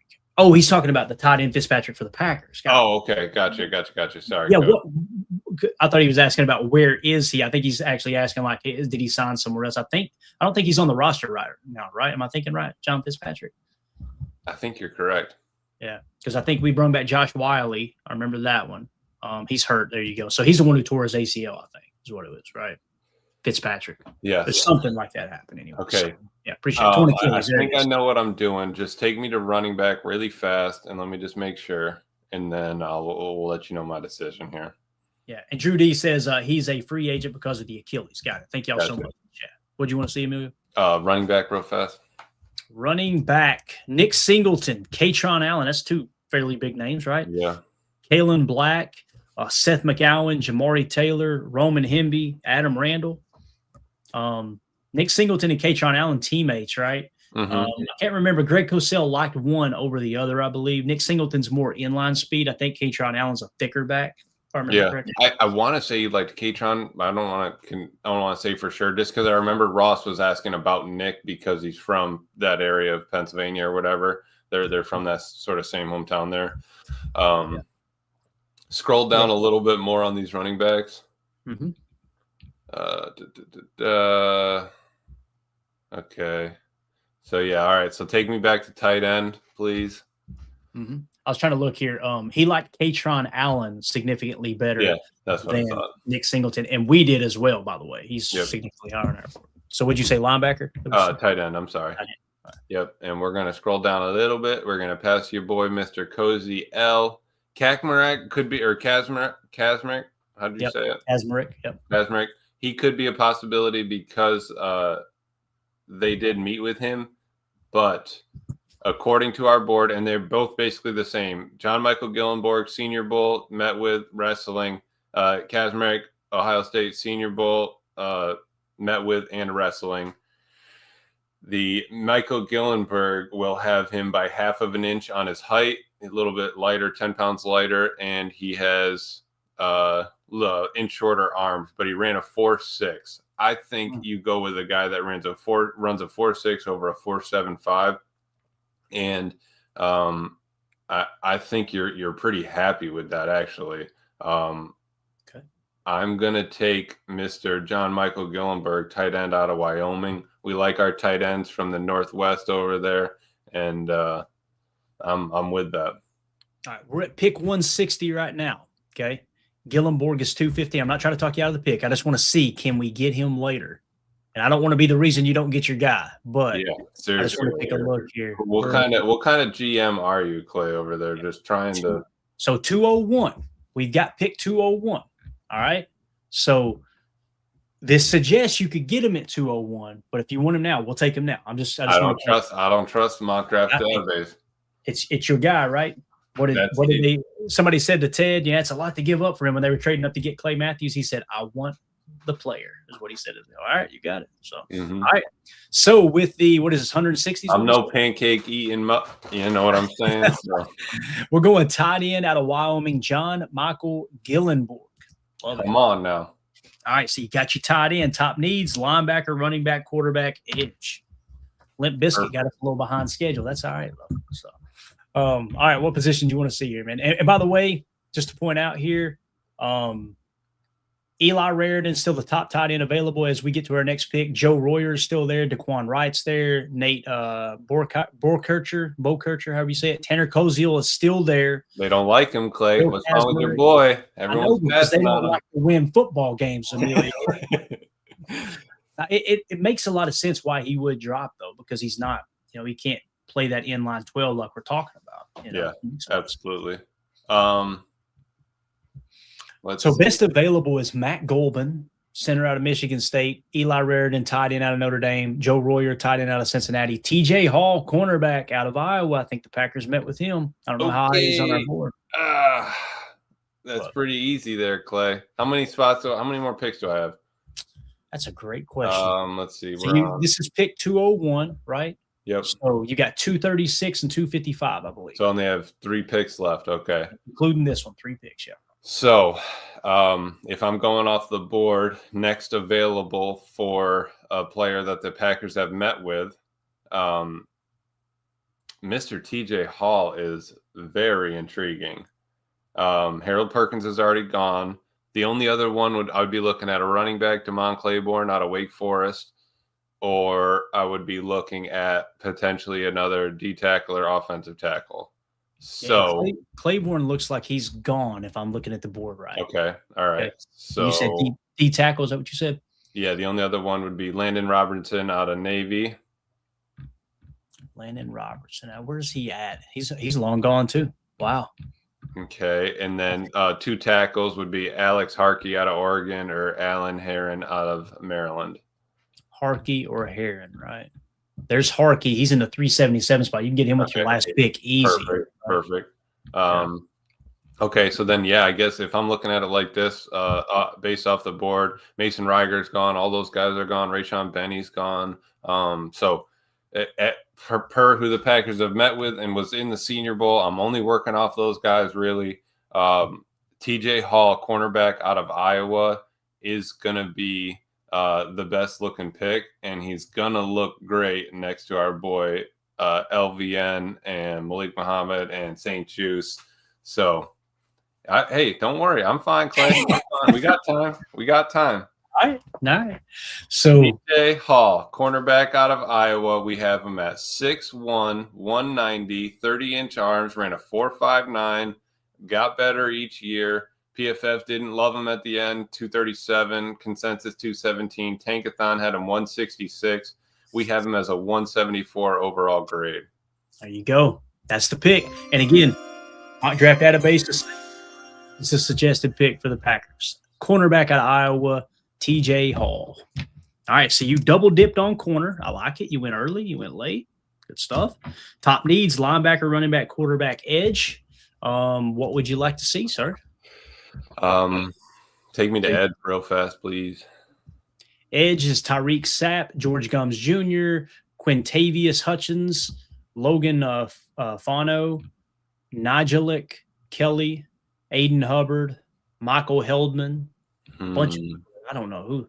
Yeah. I don't know any of these guys, to be honest with you. It's like Edge got Dickens. Okay. Then, I guess go to linebacker, please. Is your boy going to be there? That's the question. You ready? He's there. Look at that. Red Murdoch's still in the hopper. Now, is he our best available linebacker right now, according to our board? We got Eric Gentry, Jack Kelly, Lander Barton. Is Lander Barton higher than our boy? Let me see. I'm going to sort by linebackers real quick. Yeah, go ahead. That's good. Yeah. Lander Barton's 193 on the board. Lander Barton is behind Red Murdoch on our board with a 155 grade. Red sitting at 130. Red sitting at 132. So Red would be the pick if we stuck with the board, right? But however, Lander at this moment I've been sticking with met with and Senior Bowl options. Okay. So Eric Hunter out of Morgan State or AJ Penna out of Rhode Island. What do they look like? I don't know if we can find them. They may be gone. Looks like they might be gone. Okay. Yeah, I think they're gone. We're down to 661. I'm pretty sure they're gone. Yeah. Okay. So then Lander Barton's the best on there. Let's see. Yeah, in terms of no. On here it's Eric Gentry, Jack Kelly, Lander Barton, Owen Heineke, and then Red Murdoch. What's crazy about Lander Barton, man? 6'5", 233. Yeah, that's insane. And Tankathon had him at 110. Like what? Y'all had him at 110? Yeah. His PFF grades aren't great, and obviously we don't have a grade for 25. We need to find out if he was hurt or not. But wrestling back. Take me to running backs real fast, please. Mm-hmm. Running backs: Seth McGowan, Jamari Taylor, Roman Hemby, Max Bredesen, Lavian Moss. Dang, and they really took Mr. Claiborne. Very interesting. Yeah, this is tough. I'm really trying to work the cheeses. I got you. I understand. If you guys are wondering on the podcast, like, what are you talking about when you say cheeses? It's the players that the Packers have met with to this point. So what he's trying to do is he's trying to zero in his mock draft to where, okay, at each pick, where can I go get the best available of the players that the Packers have met with? Correct, Emilio? Kind of not that rigid, but that's what you're trying to do. Okay, take me to wide receivers. Wide receivers. All right. You got C.J. Daniels, Caden Weegan. You got Aaron Anderson, Eric Rivers, Tyron Montgomery, and Kendrick Law out of Kentucky. Okay, the other guys I would be looking for would be Jordan Hudson out of Southern Methodist, Emmanuel Henderson out of Kansas, or Vinny Anthony II out of Wisconsin. There's Vinny Anthony II out of Wisconsin at 341. Him and Hank Beatty are right there close together. Keep in mind, if you wanted a backup return guy, because obviously you got Skyy Moore, we don't have to do this now. Hank Beatty, I've got ranked as the 4th best kick returner. Vinny Anthony was at 406 on our board before. So if you were to choose, if you're thinking wide receiver with kick return opportunity, not that you should, but if you do, Hank Beatty would be the best pick here, I believe, if you want to go with a wide receiver like that. I think if I'm going wide receiver, it's going to be between the three we've met with already. Jordan Hudson, 6'1", 191. Emmanuel Henderson, 6'1", 185. Vinny Anthony, 6 foot, 183. But Emmanuel Henderson out of Kansas ran a 4.44. He is 50 points less than Jordan Hudson out of Southern Methodist. But so yeah, Jordan Hudson out of Southern Methodist is a 245 overall grade. Emmanuel Henderson's a 295. I think I have to go best player available on the board that we've met with in that aspect. So I think it's going to be Jordan Hudson, wide receiver out of SMU. Okay. But he's an all-star game met with and a wrestling background. He got a little bit worse in 24, got back on track in 25. PFF Big Board didn't love him, 308. Consensus had him 194. So he definitely could close in a little bit. You know, we might need to even double check some of those. But got it. So you're saying best available on our board that the Packers met with and performed in an all-star game would be Jordan Hudson here. That is correct. Yeah, what really screwed me up is we only have met with one running back so far. So Damon Claiborne leaving, I was trying to get him later on in the draft. So that kind of messed me up. But I'm not mad at that because we can always go and get somebody undrafted or something like that. I'm glad I haven't looked at the chat. I have no idea if they're lighting me up on this or not. But everybody's actually been pretty receptive. I think they understand what you're doing here. Like Coach Lentz is very, people are. It's intriguing. You're taking this approach. Right. Now, I will say this: Mr. Harrington says, I think you only have 2 picks left. You're going to miss out on Murdoch and a quarterback if that's the route you're going. So that's your assistant GM. Mr. I know, and I appreciate that. And you know how hard it is to pass on Red. Old Red. You know what? I was listening, Clay. I was listening to country when I was mowing the other day. We need to get Old Red. We need to get a cut up of Red Murdoch's film and play. You know, when Old Red wants to run and everything like that. That's the song we need to get playing in the background. I don't care who you are in the chat. If you've never heard Old Red, all right, just go and just type in Old Red on YouTube and sit back. Get you a bush latte and just enjoy the show. It's one of the best country songs ever written. I was slamming. I was just laying down some stripes the other day, thinking like, dude, that needs to be his background music on a cut-up video of that man. Yeah, I was headed north to Tennessee, and Old Red was headed south. Come on now. Love got me in here, and love got me out, Emilio. All right, what you got, man? Talk to me. Wide receivers for the Packers, Mr. Jordan Hudson. Out of SMU, 6'1", 191, 31 1/8 inch arms. Got it. The wide receiver was not listed as a need on our list. Emilio went with that's who the Packers have met with. Best available right now. So you're going to see some picks here, I imagine. What do we got? 1 or 2 picks left, Emilio? I think it's just one left. Yeah, just one. Okay, so 255. So this pick is going to be way down their board as well, I imagine, right? But on our board, it's going to show, hey, the Packers met with him. And I want you to tell me where we got him ranked on our board too, because we're not saying, hey, this will be a great pick here. You're simply going by this is who the Packers met with, right? So, yes, all right. What do you please take me to offensive tackles. Offensive tackle. Carver Willis, Caden Barnett, Tristan Lay, Joe Cooper, Garrett. It's not delivery, it's DeJorio. All right. Hey. Where do you who are you looking for? It is either going to be Alex Harkey, tackle out of Oregon, or Alan Heron, tackle out of Maryland. All right. So Alan Heron, tackle out of Maryland. Like he's gone. Harkey is there though. Yep, Harkey's there. You're right. Yeah, I think I'm just off of what we've gone on. It just take me to linebacker just to see is old Red still there or is he gone? See if old Red's itching to have a little fun. He's there. Yeah, you got to go Red Murdoch here, dude. You got to. We haven't taken a linebacker. We're seeing it as our fourth biggest need, right?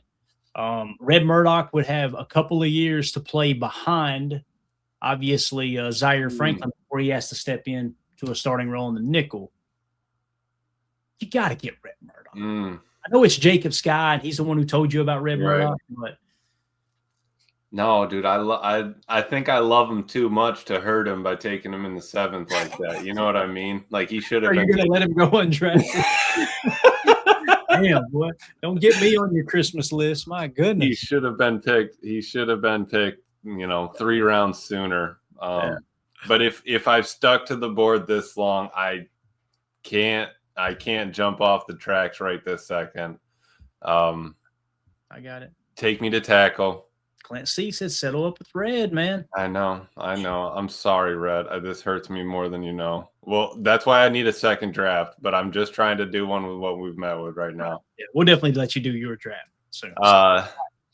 As Johnny B says in the chat, this show sucks, so smash that like button for us. Thank you so much, Johnny B. Appreciate everybody. I know not so cool told them to. If y'all would just take a quick second, hit that like button. It'd help the channel out. It's the price of admission here for just hanging out. We greatly appreciate y'all. What do you want to see in me? I'm just trying to see if there's any other players that I can pick that has a cheese emoji that maybe wasn't in. Okay, go to edge real fast. I'm fascinated by Lander Barton, that he's still there because we've got a 154.8 grade on him. That's really interesting. I wonder if he'll actually drop like that. Very interesting. All right, what'd you say? Edge real quick. Okay. Edge, George Gumbs Jr., Quintavious Hutchins, Logan Fano, Nigelek Kelly, and then Aiden Hubbard. Is there one you're looking for in particular? Our options would be Keyshawn James Newby, Jaden Loving, or Malik Sila, linebacker. Oh, he's a linebacker? Okay, but he played that. There he is. Yeah, so you got Malik Sila. They've got him listed as an edge here, obviously.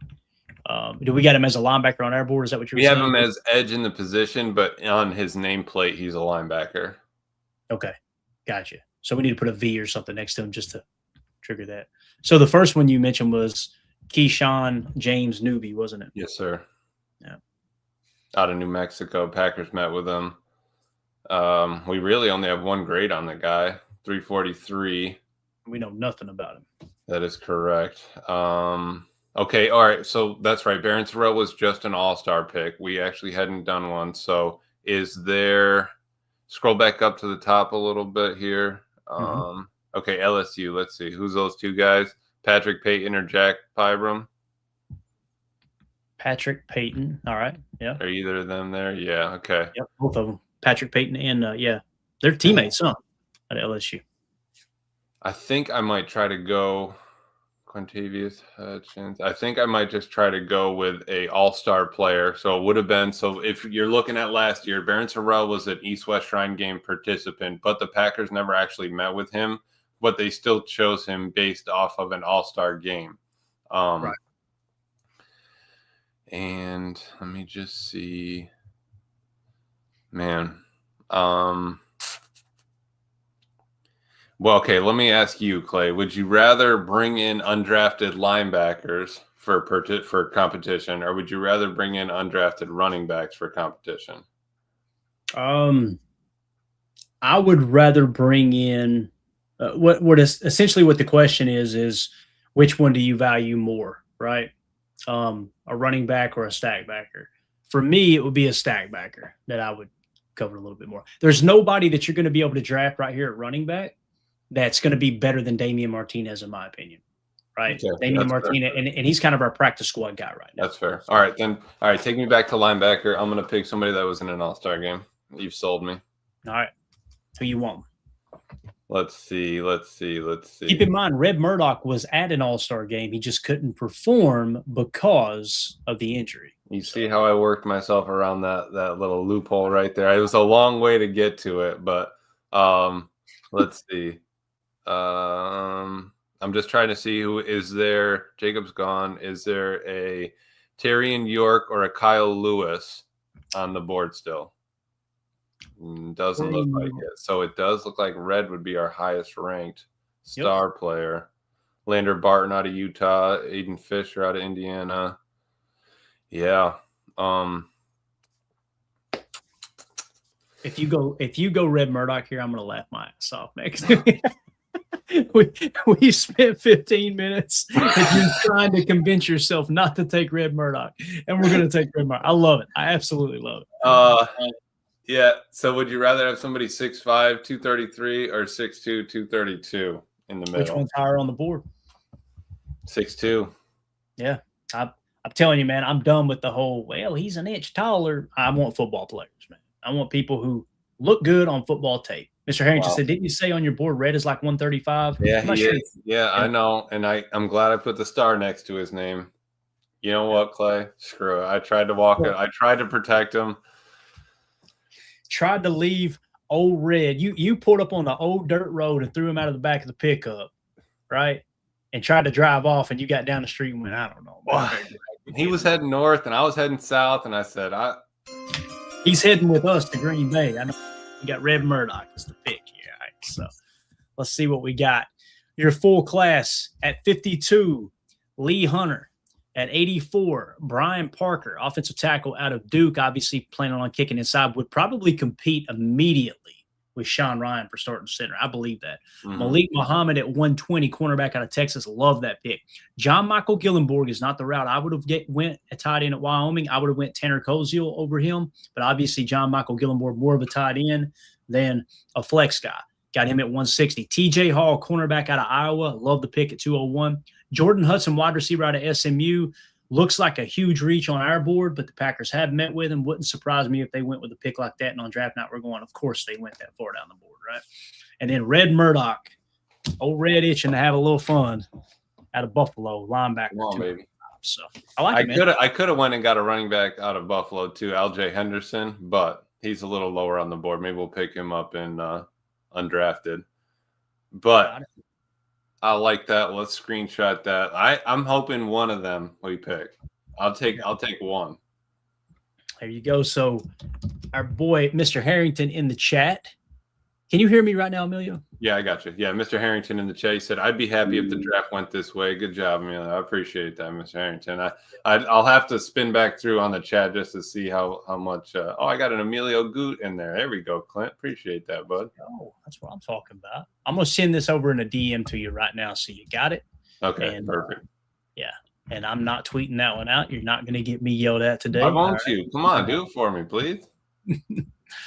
I love it, man. When you tweet it out, people either love it, they hate it, or they ever, those guys will never be there. What I've learned, if anything, about the draft process here in 2026 is there are going to be 700 players drafted before we pick at 52, because I could not tell you how many times somebody has said, he'll never be there. He'll never be. Somebody's got to be there. Somebody's got to be wrong here. Like, not everybody is going to be gone at 52. What, maybe you just do a draft where you only pick like 200 players at the beginning and be like, dude, you're telling me he's not going to be there? Come on now. Exactly. Absolutely wild. But I like the draft, though. I think it was solid, man. That was a lot of fun. And it's a different way of looking at it. I love that you went that route, because it does kind of get us a little more aware of the players that the Packers have on their radar. I want to do this real quick. I'm going to sort the board by overall. I want to show everybody, we're going to get this board out to you guys here pretty soon. We're just fine-tuning a few things, obviously. But we updated the board last night and spent way too much time doing it. If I can get it. That's why there wasn't a pod last night. It's because we spent 2.5 hours adjusting the board. That's what we'll say. It had nothing to do with me playing college football while we were chatting about it too. I was playing too. Don't worry. We're winning a natty. All right, so here we go. So now you'll notice. Hold up, Clayton. Where's the green and the blue at? We removed it, okay? So when we do the horizontal board, you'll know who the edge defenders are. You'll know who the stack backers are. You'll know who the tackles are, right? They're going to be in that column. And if you guys don't know what a horizontal board is, we'll have it up. It's going to be much closer to the draft, but essentially we list the positions at the top of the page from left to right, offense first, and then you start to place everybody by their grade. That's the horizontal board right there. So it pops to you on draft night when we're doing our live draft coverage. You're going to be able to look at that board, and everybody will have a copy in our Patreon group. You can go get it printed off, laminated like we do. And as you cross guys off, you'll start to see clusters form. When we get to 52, there might be a cluster of 4 cornerbacks that are graded out close together, and there's only one D tackle. It's like, okay, we got a good chance of getting one of those cornerbacks later. Let's go with the D tackle. The board kind of pops to you. Yeah, on the horizontal, in the early numbers, or like I think up until we got to like 400 or something, it was groups of 10. So you're looking at anybody from, 0 to 10, 10 to 20, 20 to 30, all that stuff, which is that final number on the right there. That's that 10. That's the increments of 10 you're looking for. So now you notice in the upper right, you got the legend, okay? We changed something this year. So, Emilio, you may have to correct me on the stats here, but what we found out was of the top 30 visits, we only knew of 26, right? Correct. 8 of those, or was it? Yeah, it was 8 of the top 30 visits, right? Ended up on the Packers roster, if I remember correctly. 6. Is that correct? Or was it 6? Out of the top 30. 6 out of the top 30 ended up on the Packers roster. So we drafted, and again, that includes a couple undrafted guys as well. Right. So there were a handful. There was like 3 or 4 players that were not top 30 visits that the Packers took, correct? Correct. But for those players, Clay, all-star games, key. Yep. Everybody at least had an all-star game. Yeah, and what does that mean? When you hear us say all-star game, they were either at the Senior Bowl or the East-West Shrine game, okay? So that's something the Packers, you can tell they really, really covet that, okay? So if you got a guy that's lit up in the green here, we're going to scroll down. Where's the first green at? These people in the green, all right, these players in the green, that means all-star participant, and the Packers have met with them at some point. Doesn't mean a top 30 visit, just means the Packers have met with them and they're all-star game participant, okay? How many of those players last year did we draft? Do you remember? That was 8 out of the 10. 8 out of the 10 that ended up on the Packers roster had just those 2 requirements: all-star game, and the Packers met with them. They didn't have to meet with them at that all-star game, but they just met with them at some point in the process, and they were at the all-star game. Now, when you're going to get into some gold players, we don't have any golds yet, right? Correct. The golds are going to be all-star game, plus the Packers met with them, plus they're a top 30 visit. So top 30 visit, and outside of that, they met with them at, say, the East-West Shrine game or the Senior Bowl or something like that. Which would have been 6 players on from last year's. Correct. So you're going to see a far fewer pool in the gold, but it's going to be, hey, this is streaming a Packers pick. But in the green, there's going to be a little bit larger pool to pull from. However, they're prime for the Packers most likely going to be taking more. Still a great chance. The only person that didn't have a Packers met with and got drafted last year was Barron Sorrell. But he was still in an all-star game. So that's where that was my red Murdoch of this draft. Okay, we don't have anybody in that section. We still need somebody. All right, out of that, who was still in an all-star game? There was a couple options, best on the board. Boom, move forward. Yeah, definitely. And I see your super chat, Soder. I'm going to get it in just a second. Thank you so much, buddy. Here's the other thing I want to point out, guys. Our board, we don't know what Gute's board looks like. You guys know exactly how our board is created. We're showing you the recipe. Anybody who's in the Patreon group, you can dive in here and look at it and really, dig in deep, right? Sometimes it's hard to see on the screen when we're broadcasting. Now, our board, we don't know if it has anything to do with Gute's, but do you guys think this is just a coincidence? We pick at 52. Notice there's nobody in the green until we get down to 42. And then actually 41 is the technical number. Right. 41, Zion Young. 42 is green, Lee Hunter. 43 is Brandon Cease. He's green. Jake Golday is green at 45. Jennings Dunker is green at 48. And look how we're closing in on around the pick 52 spot. Cluster. That shows you who the Packers are most likely looking at for pick 52. Now, notice there's no more greens, right? Until you get down to pick to the 79 spot and the 83 spot. Where do we pick again? 84. You get Brian Parker, you get Tanner Koziel, you get Darrell Jackson, Diego Pavia, and Justin Jolly. Not suggesting they would take on that high, but that's the cluster for 84 on March 28th, right? Yep. And then as you go a little deeper, around 120, there's your cluster for 120. You can kind of see where it's starting to pop. Nadami Tucker, edge defender out of Western Michigan. Caleb Proctor, D tackle out of Southeastern Louisiana. Cornerback out of Malik Muhammad, cornerback out of Texas, right? So there's your 120 range, and so on and so forth. So, and then now they sort it for them. So check this out.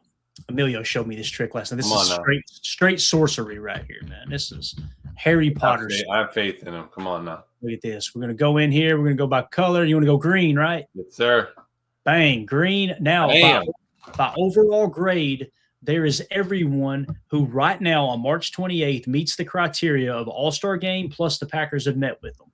Zion Young is the top graded player with a 40.8 grade. Lee Hunter is next at 41.1. Brandon Cease, cornerback out of South Carolina, 41.3. Jake Golday, stack backer out of Cincinnati at 45.1. And then Jennings Dunker, offensive lineman out of Iowa at 46.3. Now, notice the number over here to the right. It drops off. That's literally 40, 41, 41, 45, 46. And then you get into the 84 range. Yep. And then you get into the 120 range. And then you get so on and so forth. So that's kind of how it works. Let's hit this super chat real quick. Anything else you want to add to that real quick, Emilio? I'm glad that we revamped it.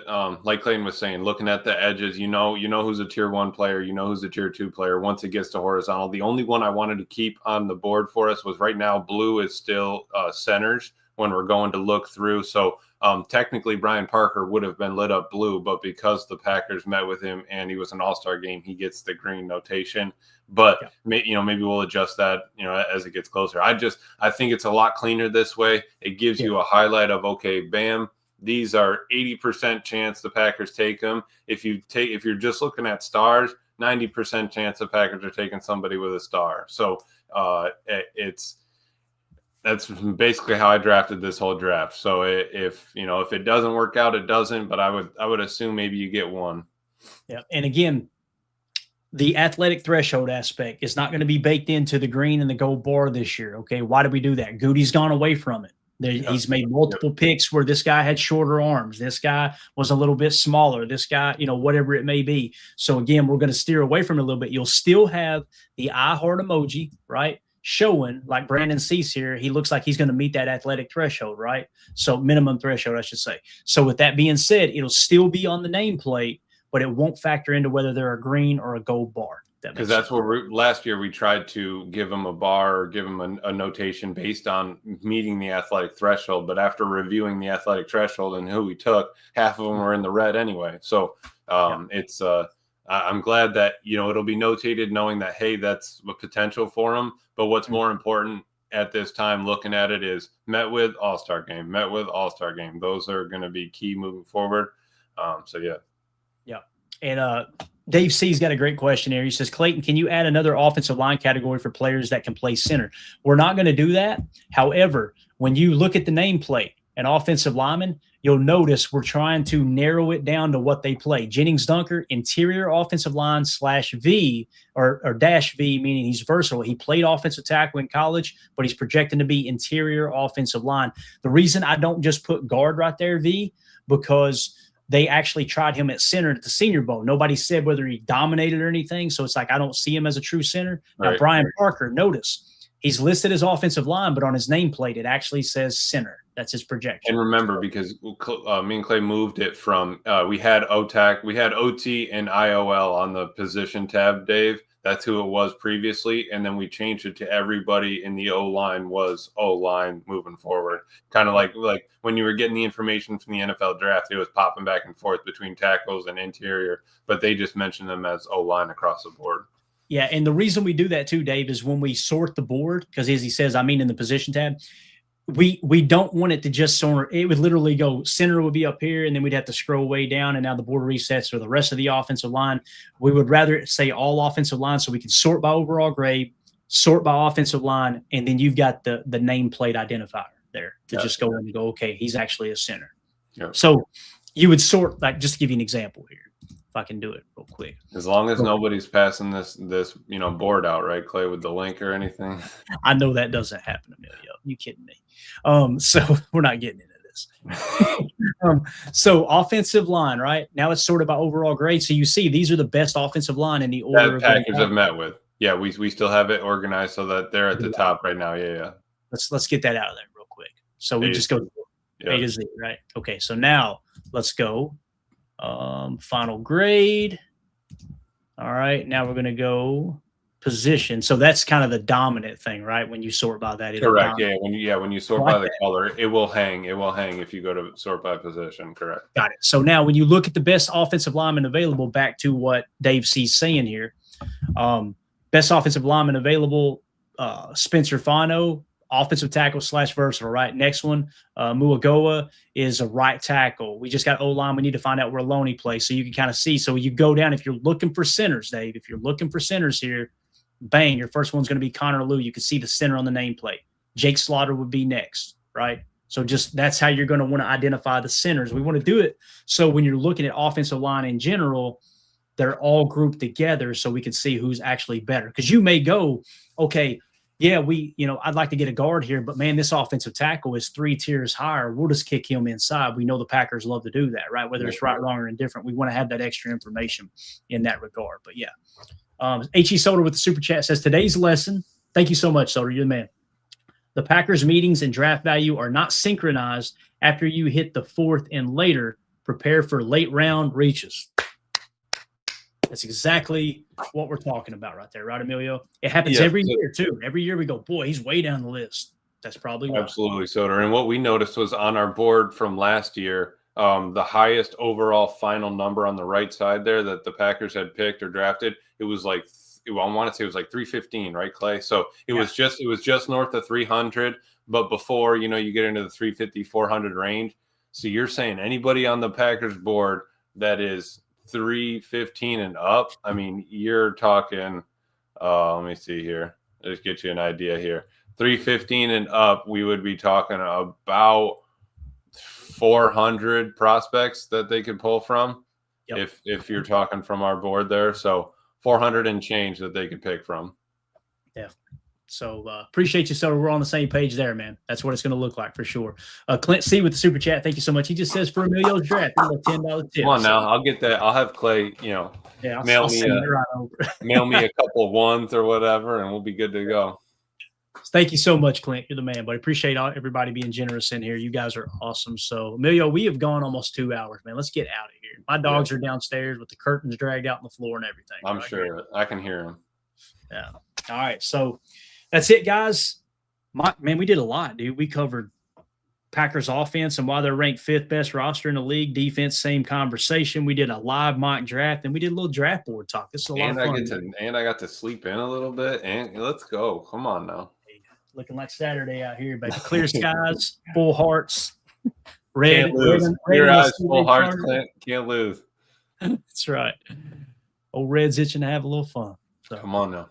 All right, we're out of here, guys. Everybody have a great day. Thank y'all so much for hanging out with us. Hit that like button on the way out. Hit subscribe. Click the bell icon. We'll be back live later today. If news breaks, it'll be sooner rather than later, as soon as news does break. If news doesn't break, I would expect to stream somewhere between 2 and 3 p.m. Central, something like that. But I'll try to get it created as quick as possible so you guys would have a better chance of getting the notifications. So smash that like button. We'll see you all out there on the trail. For Emilio, my name's Clayton. This is PTA. Go Pack Go. Here we go. Bye, guys.